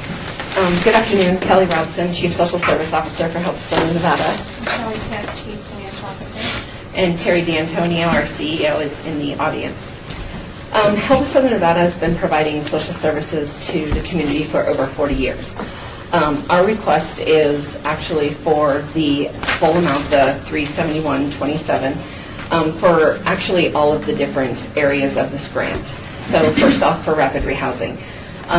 A couple years ago when they actually did, when the community put out the HPRP, the Homeless Prevention and Rapid Rehousing Program, Health of Southern Nevada was one of the lead agencies in that program and actually provided 542 clients with services through the rapid rehousing. So we have numerous years' experience of rapid rehousing. So our goal is to, for this proposal, to provide 22 clients with up to 6 months of housing, pay for their security deposits, utility deposits and payments, and their application fees. So what we find is when the client comes in, they'll do an extensive intake and we'll figure out what they need. Is it the 6 months? Is it maybe only 3 months? Is it up to 9 months? How much are they going to need to finally be able to stabilize them as far as rental assistance? Do they need the security deposit to move in? Are there any application fees? And then we'll work with them to make sure that they actually get in and that they can actually stabilize within that amount of time, which kind of leads into the homeless prevention. Homeless prevention is the case management piece of it. Without the case management piece, there's really, everything kind of falls apart. So when the clients come in, they meet with an actual case manager, and that case manager develops an individual service plan with that client, and that service plan would go based on budgeting skills, the client's income. If they're not employed, it's mandatory that they go through our job readiness program. If there's any drug and alcohol issues, we have Health of Southern Nevada has outpatient services, and actually this past July just added co-occurring services to our facility so we can treat the mental health and the substance abuse if they have it. And just looking at all of what their goals are and what's going to lead them to self-sufficiency. So they'll meet with that case manager, and then every month they'll meet with that case manager to assure that they're following that goal plan to attain their self-sufficiency. We applied for the shelter operations, and that would be for our Shannon West Homeless Youth Center. And the Shannon West Homeless Youth Center is it's emergency shelter transitional living in an actual drug and alcohol treatment program for adolescents and adults ages 16 to 24. So it is one of the, I believe it's the only youth provider applying for these funds. We can actually house up to 65 kids at any one time at our facility, and that includes one room that we just had remodeled as an ADA room, so we can take a wheelchair accessible client. And when the youth come in, they can enter 24 hours a day into the facility. There's 24-hour staff supervised, there's 42 surveillance cameras on site, and the youth can enter anytime, come in off the streets, and we'll emergency house them. They'll meet with the case manager, they'll develop a case plan, and start putting the pieces of the puzzle all back together until they're whole.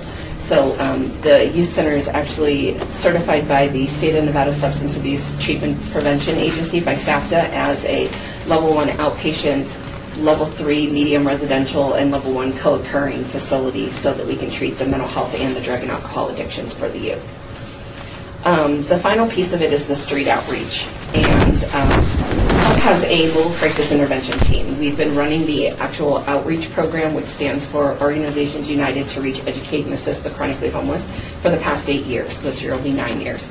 And so we have numerous years of experience in providing that, going out into the encampment. So we'll get, the staff are out there during the day. They'll notice, hey, this encampment is starting to fill up. They'll go out to the actual encampment and try to get those, and encourage those clients to get in off the streets and seek services.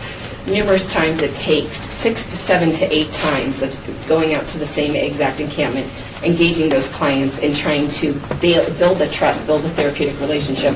And they're either going to, get sick of seeing us and come in, or they're actually going to start trusting, and that, yes, I'm going to come in, we want to seek these services, we want to get off the streets. Along with going to the encampments, we also go into the tunnels. So the staff are in the flood tunnels especially when we get the warnings about the weather, we'll go down there and post things, try to get them out. And like I said, numerous times, the tunnels are nice and cool, they're hidden, nobody bothers them. It's really tough to get them to come out of there. So we recently, in the last week, just had actually one person who finally came into the waiting room and said, I'm ready, let's do this. So after years and years of living in the tunnels. So that's our application in a whole. We feel that we have the experience to provide all of the 4 areas. Questions? Any members have any questions? The chair recognizes Member McCoy, then Member Guerrero. On question number 6, you talked about the case manager, and we have a salary here for the case manager of $73,000. And my question for you is, you were proposing to serve 22 clients. Will this case manager be responsible for only those 22 clients? No. Okay. No, they would actually be doing they would be doing this, but they would also be seeing other clients just walking in who may not be doing rapid rehousing, but needing case management, just supported services or other services that help provide. Okay, I need to get some clarification on that. Yes. And then one follow-up question as well. On question number 11, when you talked about your outreach piece, you asked for the salary of $61,027 for outreach services. I wanted to know how successful the outreach has been, and in terms of what percentage of the clients that are out there that you guys are trying to reach are actually coming in for the services. Do you have any of those numbers available? I'd say we're probably around an 85 to 90% success rate at this point in actually getting the people in. Basically evidenced by, HELP has 3 continuum of care programs also. We have a Shelter Plus Care Grant, a Help Them Home, and a one for families, A New Start. And right now, and those are for, the single ones are for chronically homeless individuals. So right now we have over 100 people on that waiting list just waiting to come in to seek the actual long-term housing programs that have come in from the streets or places not meant for human habitation. So it is really successful. It's just engaging them and continuously going out to the same encampment and getting them to trust you and developing that therapeutic rapport with them, so that they do, because they've been burnt by a lot of providers out there. They're not real trusting.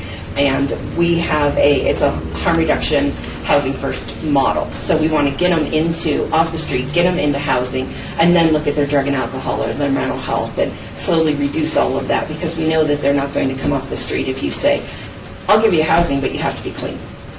If you have someone using heroin for 20 years, they're not going to just quit cold turkey to go into an apartment. Thank you. You're welcome. Yeah, I live in Sutherland, and I've seen more homeless people in that area. We have a lot of tunnels, Pueblo Park, I live right there. Do you ever do any street outreach on that side of town? Yes. Yes, we do street outreach in the whole entire southern Nevada and then some of the rural areas. So yes. And actually, if there's places that people are noticing, like a lot of times they'll just call us, say, hey, and we'll send our outreach team out there, and then we'll spend some concentrated time in that. We work with the county, with the regional, Southern Nevada Regional Initiatives Office. So, and then, like stated in here, we would be available within the 12 hours to go out, go do that encampment, and try to convince those people to come in. And then it's also going out and continuing, because a lot of times they'll move out of that place, and they may move out for a week, but then slowly start to. So it's still, even though no one's there, still driving by, still making sure that that actual encampment is gone and doesn't build back up. So if I see homeless people living underneath the tunnel, do I call? Am I allowed to call? You can email me, call me, absolutely. I can give you my information, and then we'll send a team out, absolutely. Thank you. You're welcome. 1 minute left. Any members have any further questions? For Chair recognizes Member McCoy. Just my own edification, I would like to know, how are you tracking which ones are coming from your outreach versus them just coming in because they know of your program? How are you guys differentiating? Through HMIS. I don't know HMIS. Oh, I'm sorry. Through the Homeless Management Information System. I'm so sorry. It's an actual, I just think everybody speaks my language, but it's an actual database where we can track all of our services. It's through the actual HUD, and we can share information with other providers. So we would have just somebody who was a walk-in would be in our Homeless Management Information System, and they would be tagged as more of a walk-in for services rather than an outreach at an encampment. So we have ways of tracking who we've done what with. Thank you. You're welcome. That's it. All right, thank you very much. Members, at this time, I'd encourage you to score staff. I don't know if it's just me, but it looked like, again, just bringing to your attention, it's a lot of zeros popping up. Yep. More than the first time. So, I will have your ESG score sheet fixed by tomorrow. Thank you. Sorry. Totally. I apologize. Yeah, this one was a notice, but there was a bunch of zeros. So. It was just one of those finished CDBG, finished HOPWA, and went to do ESG, and looks like I started it and kind of call you at home, forgot. Did you get some salmon?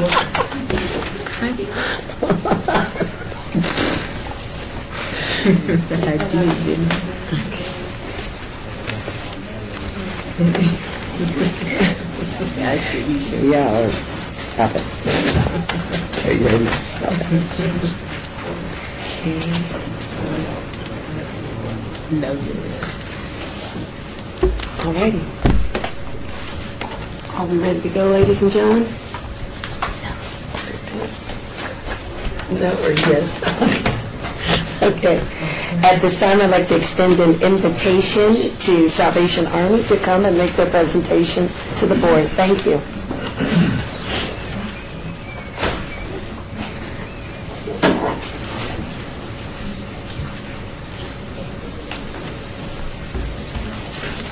You guys doing? Hello. Sit in the middle. Good afternoon. My name is Andre Ingram. I am the director at the Owens campus here for the Salvation Army. I have Miss Hugh, who is my guest services manager. I have Miss Mona Busalado, who is our grant writer. And we're here to take the shots. I'd just like to do a real quick overview of Salvation Army. The Salvation Army has been serving Las Vegas since 1947, and we've been providing emergency overnight shelter on our Owens campus for 23 years. And we were providing it before that at another location.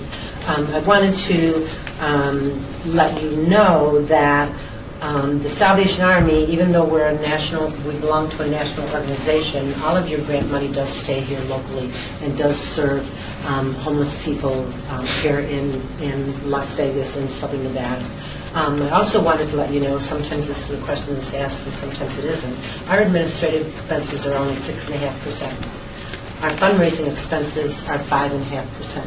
So our total administrative and and fundraising expenses are only 12%. That's a fairly low administrative cost for pretty much any organization, and we do keep those costs low. We devote the vast majority of our resources and funding into programs that directly serve the low-income families and homeless people that we serve. The Salvation Army's overall purpose is to provide supportive services to low-income families and homeless people to help them achieve higher levels of self-sufficiency and independence.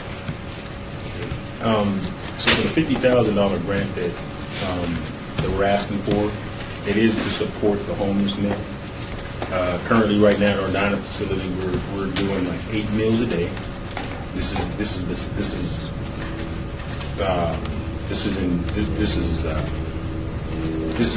is in addition to the 1 meal that we serve in the afternoon just for the homeless. And it's based on scheduling, and it's based on the ability that we have to do some separation because we have people in a program, a vocational program.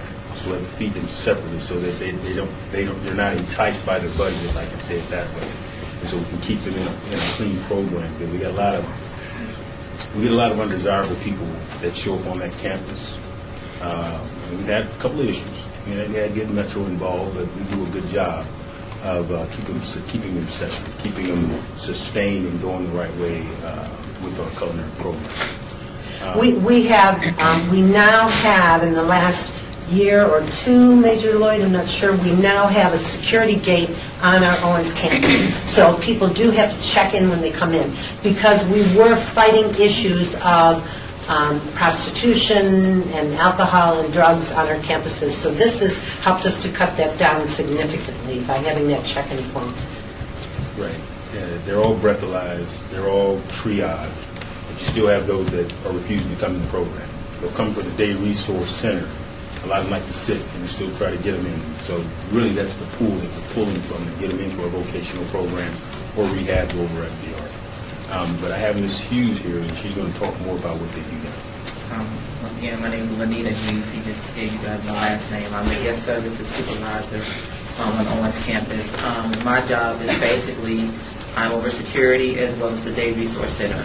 And our Day Resource Center is basically, I call it the hub of everything that goes on. We service not only Salvation, people that stay on the Salvation Army campus, we have people that come from the Rescue Mission, Shade Tree, as well as Catholic Charities during the daytime. Because we are basically where a lot of people go during the daytime when they have no place to go.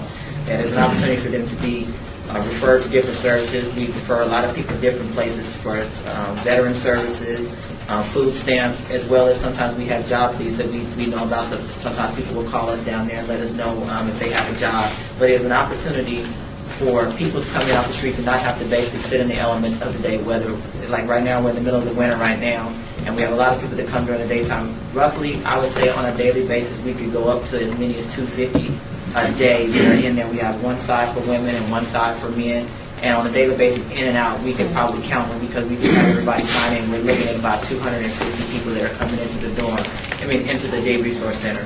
I'm also over the dorms as well. We have the night shelter dorms, and in those dorms we house 100 people. And currently we're under the inclement weather shelter program right now. We're also housing 100 cots down in the Day Resource Center. So our campus being that it's 24 hours, we're asking the $50,000 to also assist with security costs because we are running 24 hours.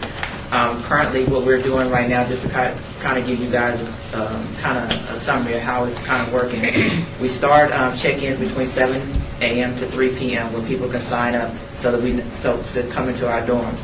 And then at 5 o'clock, everybody checks in. During that time, we're having security. There's having to breathalyze as well as search people coming in. And one of the main reasons why we're asking for the help of security, the last several weeks we've had a lot of issues with it. Everybody knows we have a lot of people that are having issues with mental health. We have a lot of people coming into our dorms that are on medication they're supposed to be taking medication that are not taking medication. We have a lot of people that are coming out of jails. We've had, the last several weeks, we've had a lot of gang activity. And we've actually caught a couple of shanks in the building. And the extra money would help us to be able to keep a more watchful eye on what actually is going on in the community. And actually, the funding for this grant is primarily for the food. We have another grant that helps us with the security, but this grant we're primarily asking for the food. And Andre mentioned that we serve about 8 meals a day. Just to let you know that all of our shelter guests get a free breakfast every morning. So once they've slept overnight, they can stay for the free breakfast. So that gets them started on their day. And we try to move those people from the overnight shelter into the day resource center that Nikki is talking about, because that's where they can get case management. And they can talk to a case manager, they can get into supportive services, get into some of the programs that may help them with some of their barriers to employment and housing. Are we done? We have 3 minutes left. Oh, we have 3 minutes left? Okay, well, at this time, is there any members that have a question? I saw a member asking you had your hand up. Chair recognizes you. I actually have 2 questions, and I want to go really fast. When I was reading this, it says it's for security. Mm-hmm. Oh, it is? Yes. I'm sorry. It does. Yes. I'm sorry. So I must have the wrong budget here then. To clarify that, but getting to the other question, on your projected budget for 13-14, your fundraising it started to decline from 11-12 to this year, and then all of a sudden it's going to double. So I'm just curious how you're going to All of a sudden it what? It was going down, and now it's going to double for this projected year. Your fundraising is literally going to double, and we're in a recession, and it makes sense that it was going down. So I'm just curious. And I don't think that is really reflecting how much we're fundraising. More, it's reflecting what we're budgeting. You know, the Salvation Army does its big Bell Ringer campaign and some other fundraising activities, and depending on what the program needs, we will take from those funds and dedicate it to that budget. So it's not necessarily a reflection of our fundraising doubling, because it certainly hasn't. It's going down, but it may be that program needs more support from the Salvation Army, so we're pulling that fundraising money over to that budget. You have a second question? No, the first one was just a comment about security. Did I answer your question? No. I think the application says security. It does. And he said for meals, so we need clarification. I'm sorry, what? Go ahead, I'm sorry. She was on the floor. It's not a question. The application is saying it's for security. I'm sorry. I apologize. I must have the wrong one here. I apologize. I apologize for that. I'm so sorry.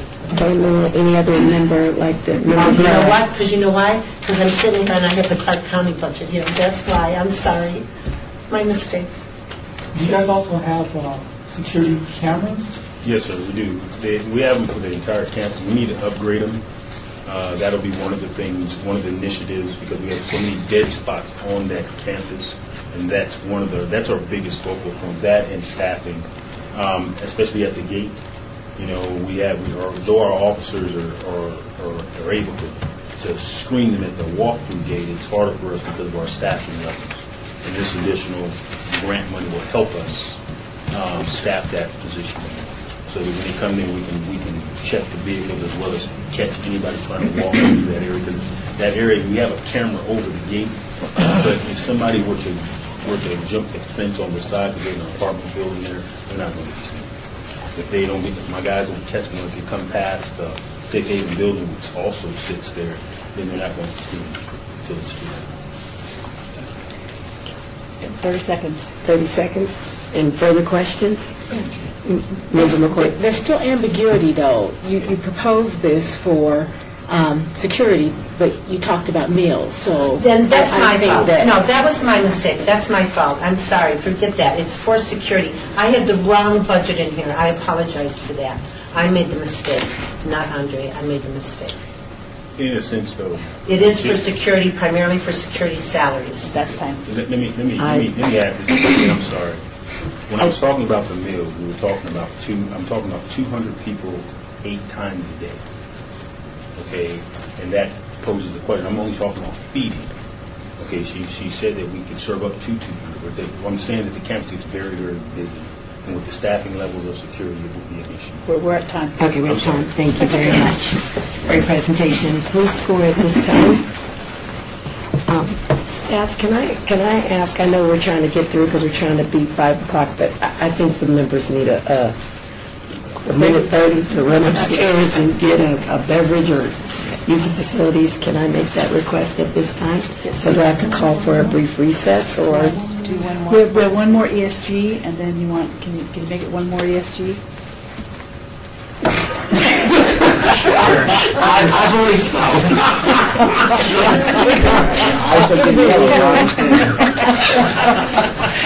That's kind of be a team player.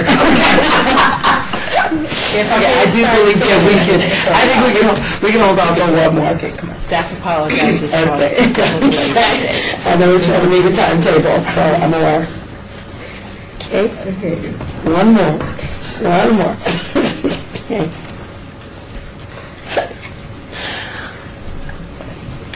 Ready? Members, are we ready? Okay. At this time, I'd like to call forth West Cary, Nevada Incorporated. Thank you.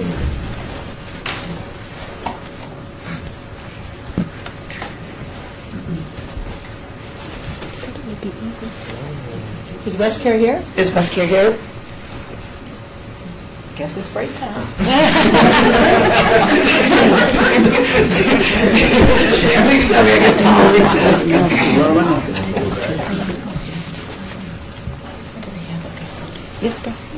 Okay, so can I call for recess?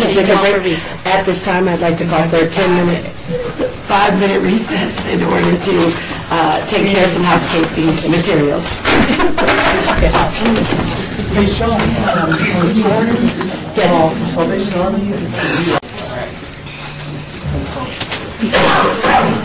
She just needs time. That's okay. Before we go on the record for validation of your parking tickets, you go to our office on the 5th floor. Okay. And we'll validate you for 2 hours. Are we good to go? Okay, nice. All right, I'd like to call back to order from our recess this meeting of the CDRB board at this time. Staff question. I know I called forth before we went to recess. West Cary, Nevada. Did we find a good thing? Sean Bolster, staff. Logging in down here, I don't have access to all of my emails, so I will double check to find out what happened. Okay. According to Madam Clerk, if there's a good viable reason why they did not come, we would be able to put them on to the 26th. No, 28th. 28th. My bad, 28th. On the 28th, so I will find out as soon as we finish today to find out what happened with them. So I know that I emailed everyone's letters myself, so I will double check as to what happened with them. You are on item number 9. Okay. And once you read that in, you'll be starting CDBG public service. Okay.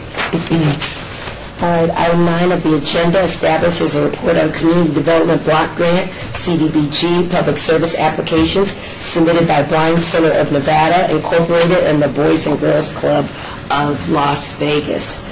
At this time, I'd like to call the Blind Center of Nevada, Incorporated, up to make their presentation to the board. Thank you.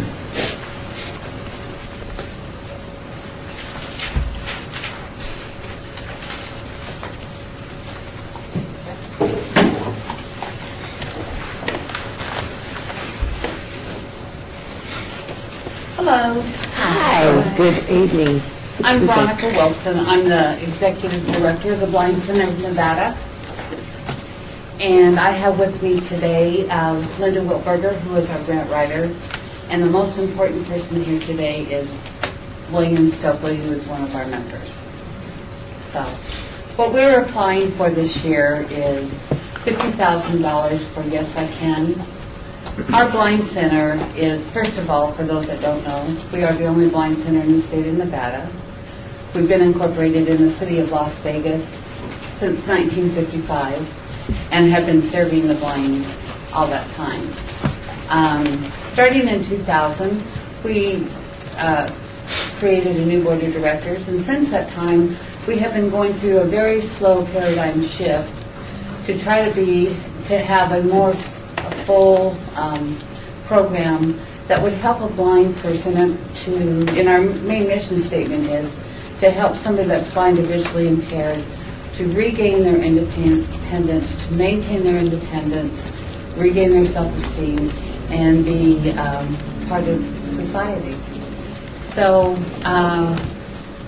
through this process, for a long time, there's been this evolution of that we wanted to create a comprehensive rehabilitation program. We have done a lot of social things in the past and a lot of other programs that we will continue to do.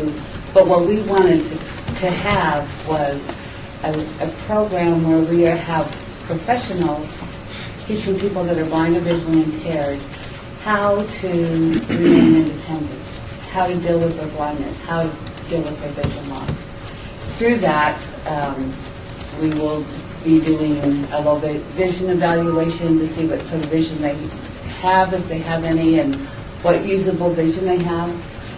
Mobility and orientation training, teaching them how to travel safely with a cane, going into their homes, making their homes safer for them to live in, looking at lighting or whatever, adaptive technology, and daily living skills, where we're teaching a person, how to groom themselves, how do they do their wash, how do they match up their thoughts, how do they cook by themselves so they not always reliant on somebody else.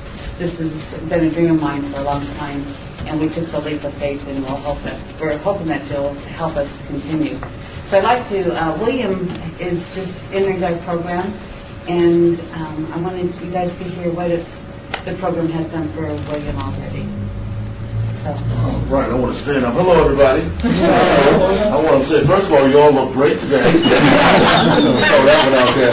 I'm going to be real quick with my story, where I was and where I am today.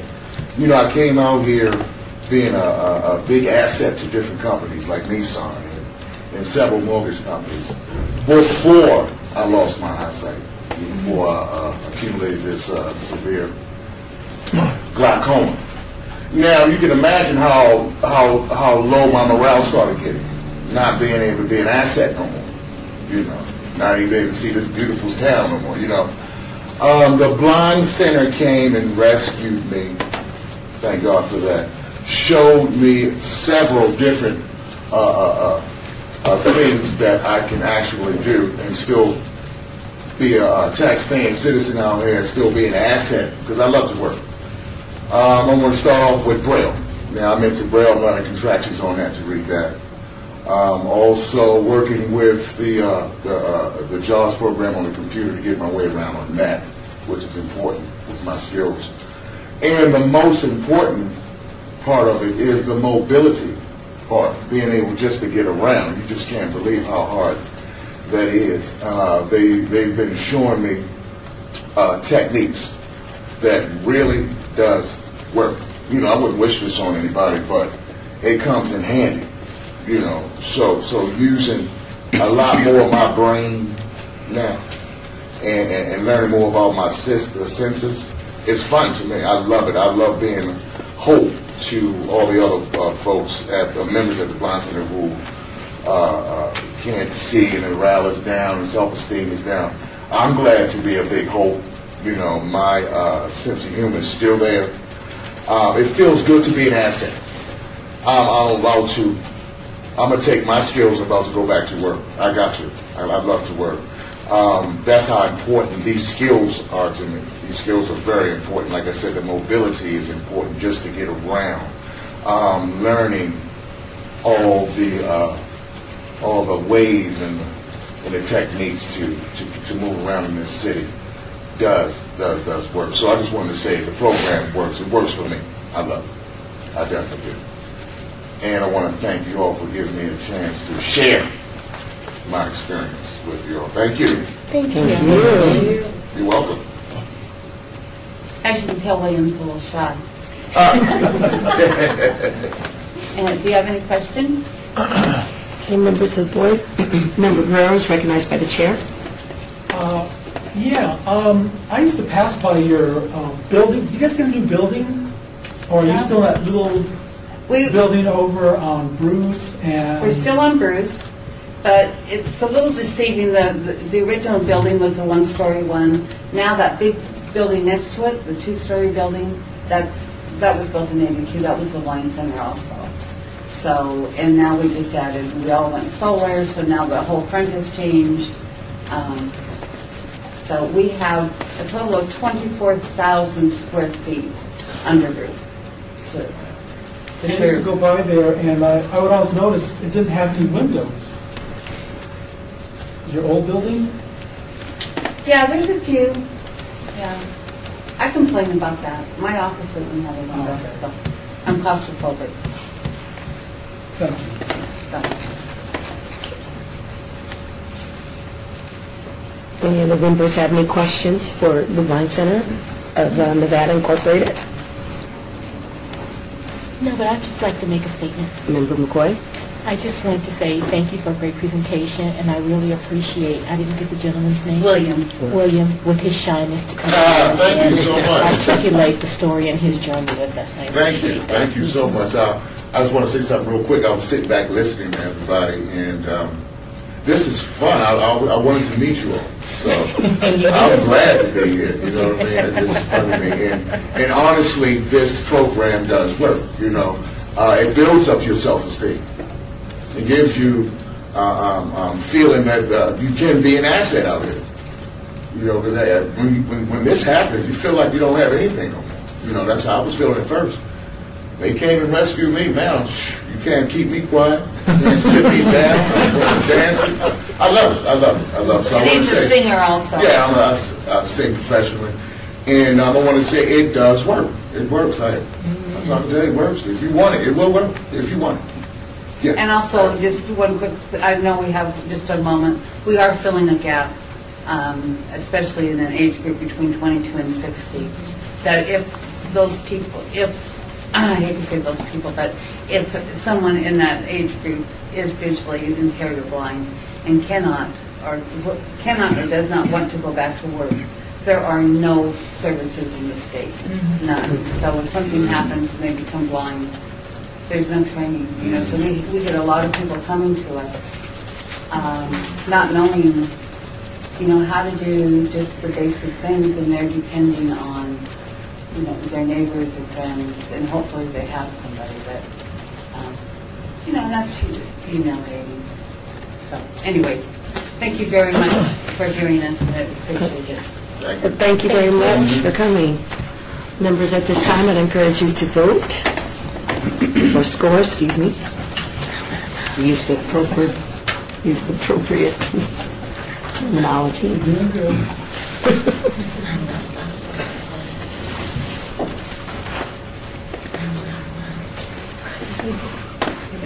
Boys and girls. Is that it? Boys and girls, and that's it.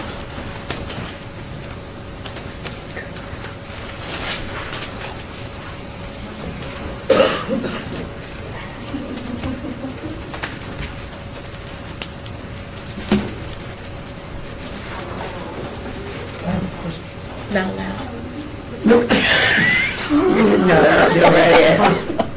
Sean, it's 5 possible, right? 5. You have 10 on the scoring for the presentation and satisfaction. Yes, 5 and 5. Is that correct? Or is it supposed to be 10? It could be 5. It's 5? It could be 5 outstanding, or 10 outstanding, so look at those. You have some that different. I have to go into a different screen. Just 1 sec.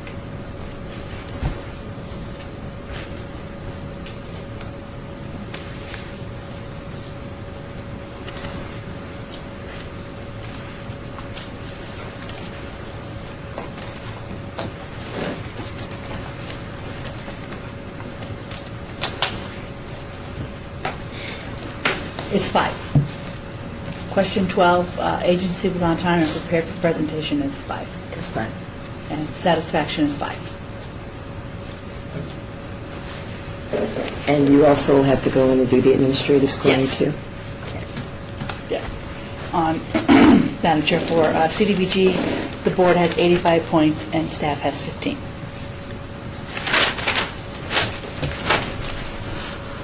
Okay, I believe this is our last one for the evening. I'd like to, for prepared members, I'd like to invite the Boys and Girls Club of Las Vegas to make their presentation to the board. Thank you. Good afternoon, everyone. How's everyone doing today? Good. How are you? We're fantastic. My name is Dulcinea Almazan, and I'm President and CEO of the Boys and Girls Club of Las Vegas. And this is Debbie Smith. Debbie is our Grant Development Director. And we're honored to be here today and to tell you about why the McCabe Club is so important to the neighborhood that it resides in and has been in for the last 27 years. If you're not familiar with where it's located, it is on the corner of 28th Street and Stewart.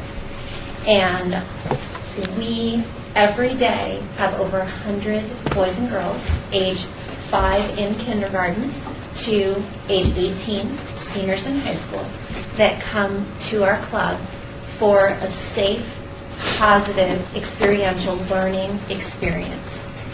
And it is imperative that they continue to receive the help that they receive through the inspiring role models that our staff and volunteers. We do have many volunteers, but they are supplemental to our staff, because our goal is to provide them with a positive, everyday role model experience where when they walk through the door of that club, the staff knows their name, they know how they're doing in school, they know if maybe they're having a hard time at home or if they're having a hard time at school. And they recognize them as being important.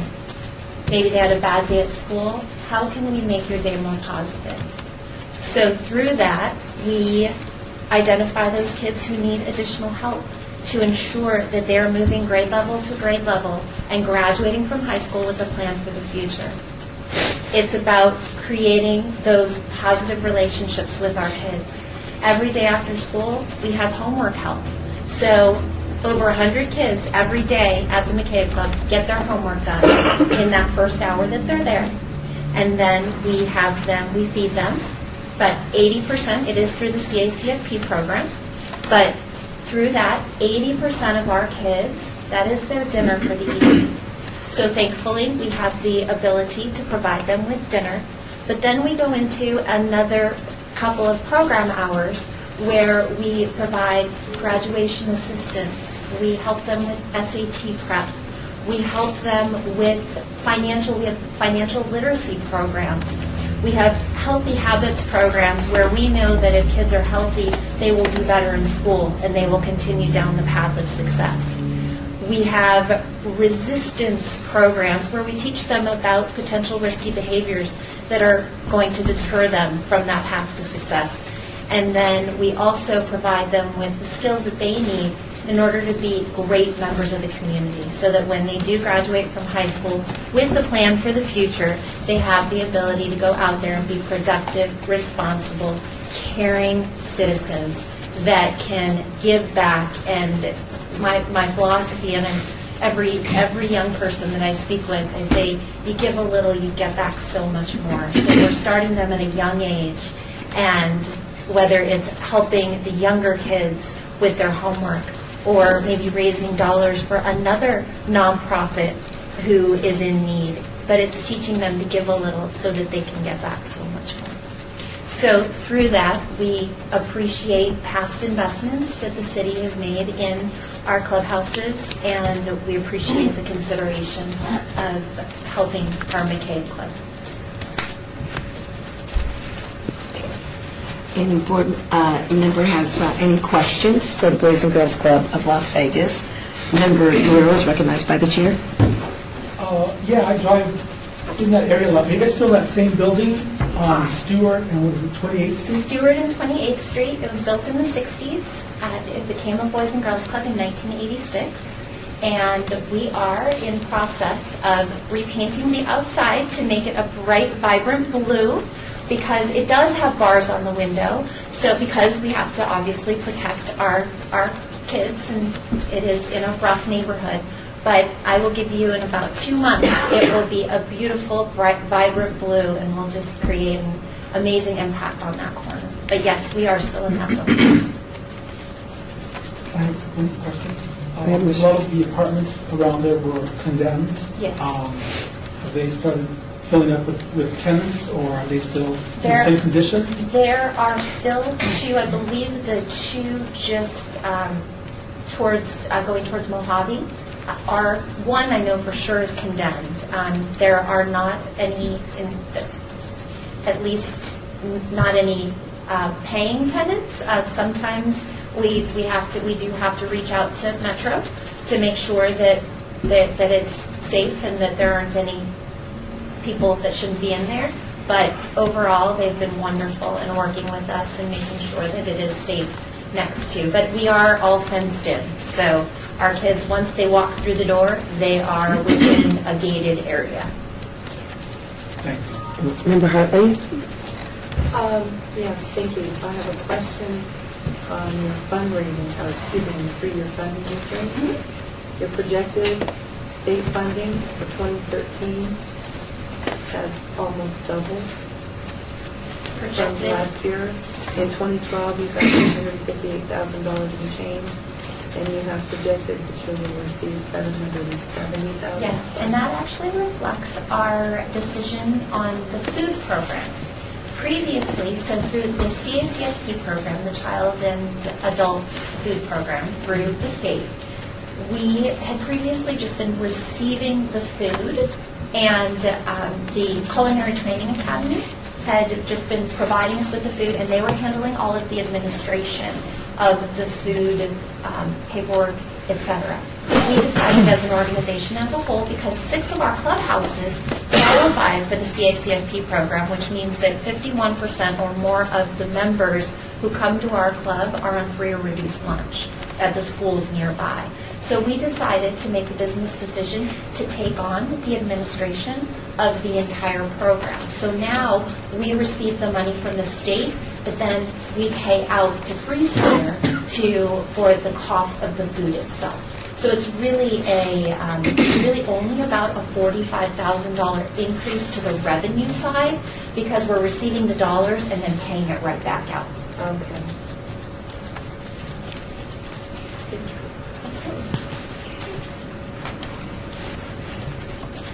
Any other member have a question for the Girls and Boys Club of Las Vegas?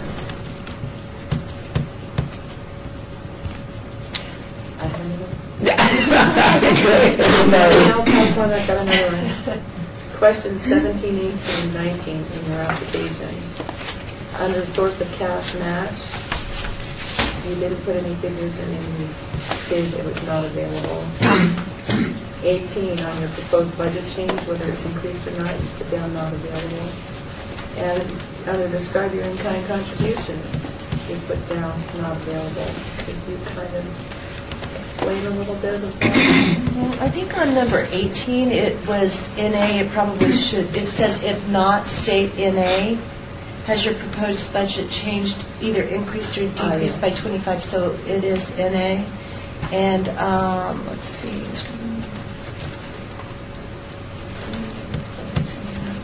We do not include any in-kind in our budget. Okay. So that is why that is. Okay, and 17, your agency cash, foundation, other or community fund. The agency cash, the fundraising 123,557. Okay, and you don't have any community fund? Yeah, on the budget, that was what we were using to make up the difference in the request, this request, and the total budget was our agency fundraising, our board fundraising for the year, yeah. And very quickly, with regard to the after-school annual membership, it is $40 per member for the entire year. So we don't charge our members, or it's a minimal investment on behalf of the parents to ensure that the kids are in a safe place from the time that the bell rings until 7 p.m. every day after school. Includes dinner. Okay, Member McCoy? I just had a question. What's your makeup of the children that are there? Predominantly nationality? It is approximately, actually it's 95% minority. It's about 80% Hispanic and probably about 15%. And plus or minus a couple points, but about 15% African American. Do they have an ESL program for the mentors, for those students that might have challenges with English? We have Spanish-speaking staff that work with our members to ensure that we're working, and when we have great relationships with the schools as well. So we know those kids who need that additional support. So through our staff, we will identify those young people who need that additional support. But then we have actually conducted ESL classes for parents to make sure that and this is at no cost to the parents, but it's during the times that the kids are not there, which is basically once they go off to school, the building is open time, guys. for opportunity. But yes, we are working with the parents to make sure that this reading, literacy, we need everyone reading. Thank you very much for your presentation. Thank you very much for having us. You're welcome. Members, I'd encourage you to do your scoring at this time, please. Have a wonderful day. Thank you. You too. Thank you. How the heck up the one?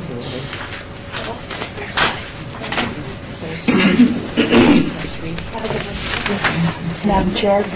Yes, staff. I need you to read number 10, please. Okay, sure. Well, reading into the record, agenda item 10, citizens' participation. Public comment during this portion of the agenda must be limited to matters within the jurisdiction of the board. No subject may be acted upon by the board unless that subject is on the agenda and is scheduled for action. If you wish to be heard, give your name for the record. The amount of discussion on your single subject, as well as the amount of time any single speaker is allowed, may be limited. At this time, Madam Chair? Yes. We have to keep comments brief, so if, so sorry. 3 minutes. Member of the public, try to keep it under 2 minutes, please. My name is Philip Holland, Vice President of Plaza Services for Catholic Charities. I just wanted to say this is my 10th year to be a part of this committee and to see your great work in action. Again, as I talked about earlier, those of you who are returning, it's wonderful to have those faces back again and the continuity here. The new members, thank you for being a part of this team. It is a great honor. I think it's just so wonderful to be able to see, learn, and experience this whole process. I'm very excited about it. The questions, the interaction you all have is just so, just wonderful. I just want to say thank you so much for being a part of this team, for me to be able to listen to Hopwa, to be able to see the ESG, and I will be here for the whole CDBG as well. Thank you all for your time. Thank you. Thank you. Thanks.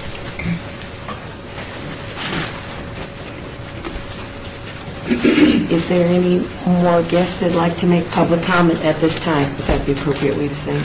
Okay. Seeing none, Madam Chair. Seeing none at this time, I'd like to entertain a motion to... You don't have to do a motion. I have to do that? I just adjourned. Go ahead, Lynn. At this time, I'd like to adjourn the February 19th meeting of the Community Development Recommending Board. That's our favorite thing to do. I am so sorry.